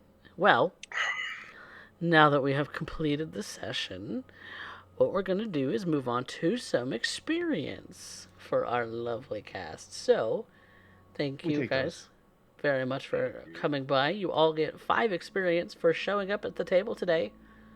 Yay! Yay. Woo! And then, for the things that you did today, where's my, yeah, there it is. I think you made a step in what you're wanting to accomplish, so I'm going to grant you 3 experience for everybody, as you made a powerful ally. Mm-hmm. You made a new Awesome. powerful ally, so there you go. Mr. The Forge Master Luther Valentine, who may be more powerful politically than you might actually be aware of. That was not exactly my intent, but I'll take it.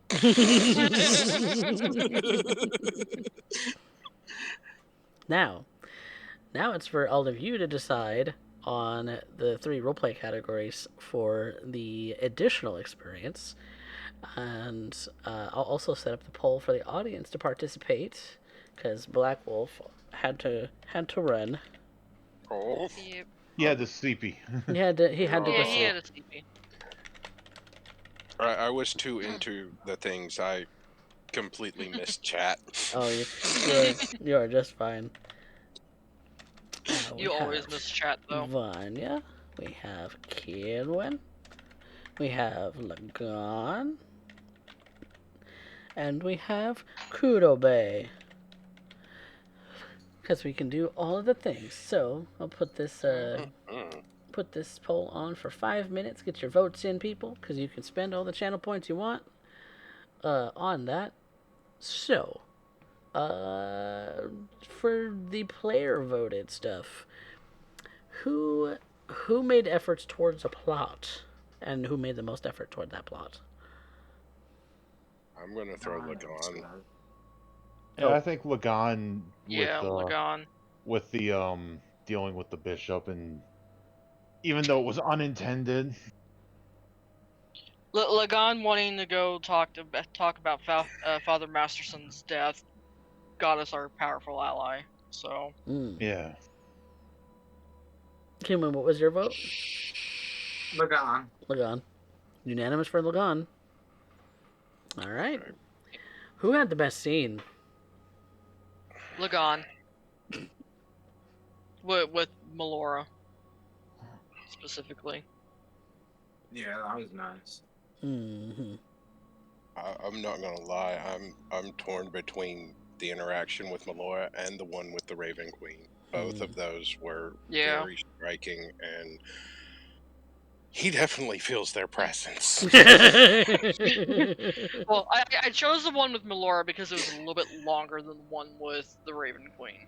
It was Oh. definitely the more heartwarming for Yeah. Lagan of the two. But yes, I was having a hard time trying to actually pick between those two too. Mm. Raven Queen's a spooky bitch. Yes. She's supposed to be, and I Supposed don't to ever be. want to see her actual face. That's bad things. You see her actual face. As long as she's covered, I think I can keep some semblance of She has that porcelain mask for a reason. yes.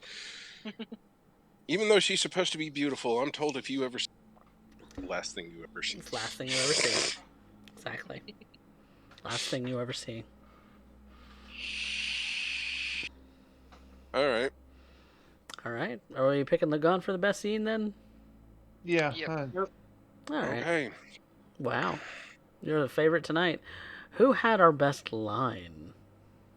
I'm going to throw Vanya's in for telling the monk there at the for Bahamut about seeing him. I'm going to throw my own in.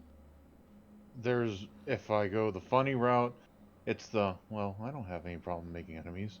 But the thing I really liked was, I kind of was thinking about, is my little prayer.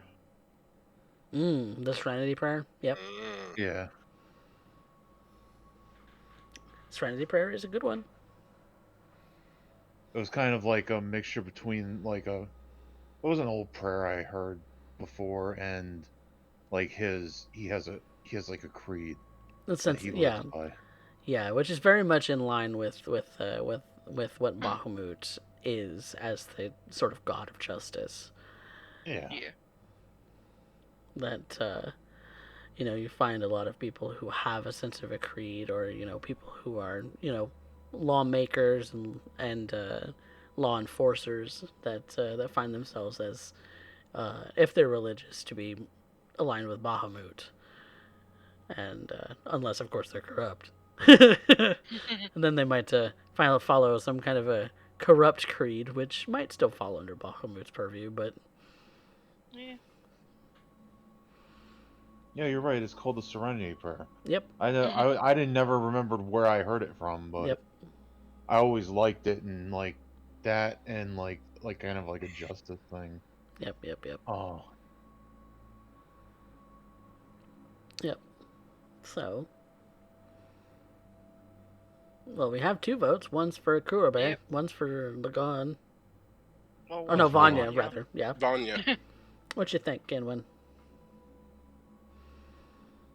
I'll go with the Serenity Prayer. Yeah.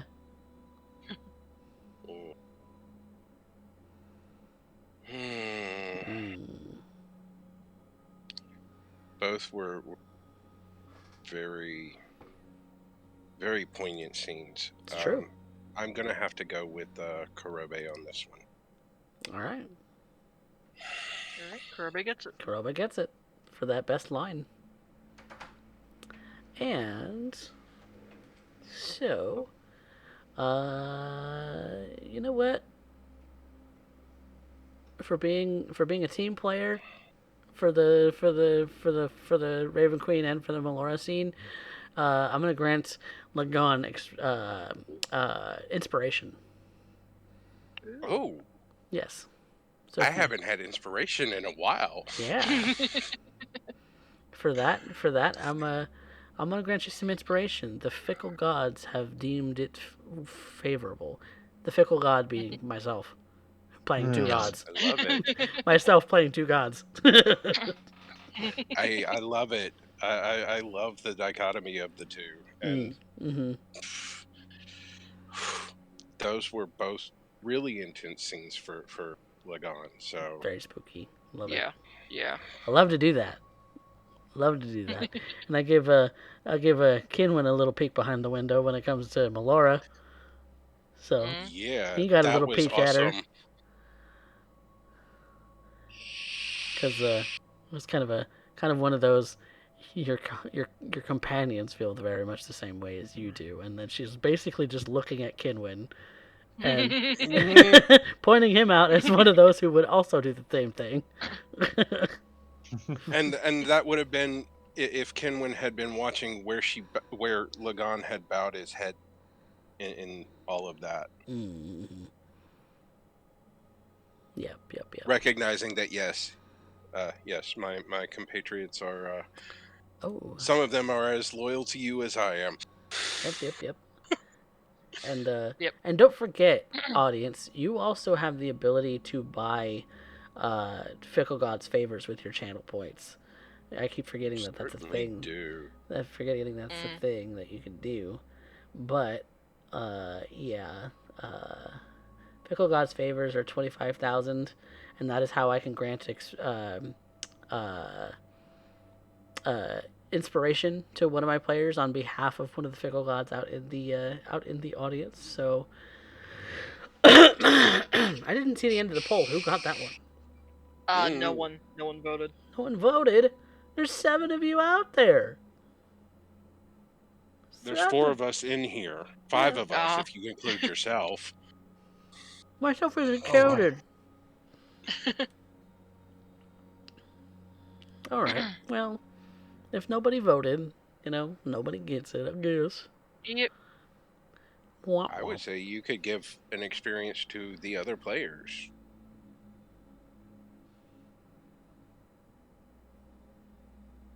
Other players, the 2 who are Which not means here, the ones who aren't here. ones who are not here. Well, I shall have to think about that because I have plans for them already.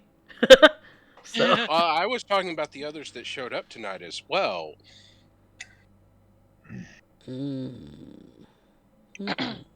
You have the right to give it and take it away, so I do. Yes. I do. How badly do we want just all of okay, so I'll leave it up to the dice then.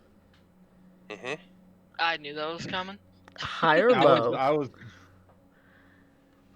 Low. I'll call it. I'm gonna roll tiny dice. Because it's an all or nothing. Everybody gets it or everybody don't. That's cool. And you called low? Yep. It is in fact a low. It is a 9. Ooh. Nice.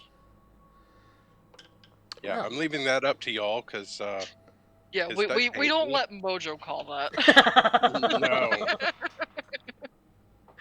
Well, I was going to suggest, and then I thought better of it, that we just roll off for the last experience. But then I remembered we have Mojo here, and fuck that. Uh-huh. Do you really want to roll against me? no. No. I don't want to roll against you, and I'm the DM. I don't want to roll against me. I'm a CM and an ST myself. I'm gonna make you do the saving throws, bruh. Okay. I'll 'Cause I have a, I'll take saving throws. I have a higher likelihood of actually getting you to fail that. Yes, you do. Because especially if it's Dex. Yep. I have to keep all of this in mind because when crafting monsters that have AC out the butt, I have to consider the fact that y'all have a fighter in your party now Uh-huh. who can Yes. action surge and take 4 swings in a turn if he wanted. So we don't, murk your monsters in 2 rounds. You killed my purple worm in 2 rounds. Yep. Oops. Well, in our defense, the way You 5th were rolling edition is pretty set good. up, I was rolling pretty good for one, but also 5th edition is made to Shush. do 2 or 3 small combats a day Mm. in an adventuring day. So when we just have one big one, we're allowed to pop cooldowns and swing for the fences. Oh yeah. Yeah. Yeah. Oh yeah. Yeah. It's when I throw hordes at you that you start getting a little sweaty. Yeah, it's the action economy starts adding know, up against us. If I So, if I want any of you to go unconscious, I have to throw a horde at you. Yes. I don't know. You could throw a bunch of necromancers at us like you did the last time. Yeah, it's necromancers. Yeah, that It was was a fun necromancers fight. and zombies and all that sort of good stuff, and It's ghosts. the lowest Ladon's ever Yes. been. Oh So, god. I'm getting a flashback when we go to take Kinwin into the barrows. We need to make sure he doesn't get possessed again. so when we get our next long rest, Lagon is now level 6. Ooh, fancy. So Hell yeah. I don't Ow. think our night was completely over. Nah, No. it was getting pretty close. It was sunset, so Yeah, no, I'm aware. We had the meeting with Father Valentine mhm. that he requested, and then I think we were going to Yep. get our long Yep. rest. Yep. So That's about where we're at. we will find out next time. Yep. I can go ahead and make those rolls if you want me to. If you want But to, I if you won't. want to, if you want to do that ahead of time, that's up to you. I'm not gonna be picky about it, just so that you have, what you're gonna put in your character sheet. Yeah. Well, that way when you do your card, you know what. What to update it to? Yeah. Yeah. Then I want the updated stats. Yeah. Oh, how much was it for both the small journals I picked up today? Make it Okay. 5 copper. It's not expensive. Okay. Yeah, journals, they're for writing and, Yeah. general writing. Is it's not that it's pretty cheap. If you're looking for things to write, magic stuff on like vellum and special Yeah. ink, yeah, that gets expensive. That's 5 each or just 5 total? 5 total. Okay. I'm not gonna That update way I can spells keep and track of it. everything yet. I will update my hit points and stuff. Ooh. Stormbringer. Yes. These. But yeah, thank you guys so much for watching out there and in Twitch. Thank you guys, my players, for playing. You guys are fantastic. Love you all. So we're gonna go and raid somebody. Let's go find out who to raid. Hooray! Raid. Let's see who is on. We can go jump into Derek's chat because he's or Darling Creepshow is actually playing some Dungeons and Dragons. So let's go raid some Darling Creepshow. See what she's up to. Sweet. Because haven't raided her yet. So I love her streams. I do too. She's great. So I was like, wait, I can watch Painting and Twilight Zone? yeah, exactly. And then I hit follow and Elvira popped up and I'm like, I'm home. Exactly. So yeah, let's go and go for a raid. She's gonna she's probably in the middle of a game, but we'll say hi anyway. So hope you guys have enjoyed Rebirth. We will be back next Thursday, obviously, for this game, and on Wednesday for the lovely Austin by Starlight. So if you haven't followed us here on Twitch yet, go and give us a follow because we put out great stuff here. What are you doing? Mm-hmm. And like, follow, subscribe, all that good stuff on YouTube too. So definitely give all of that going. So see y'all next time, everybody.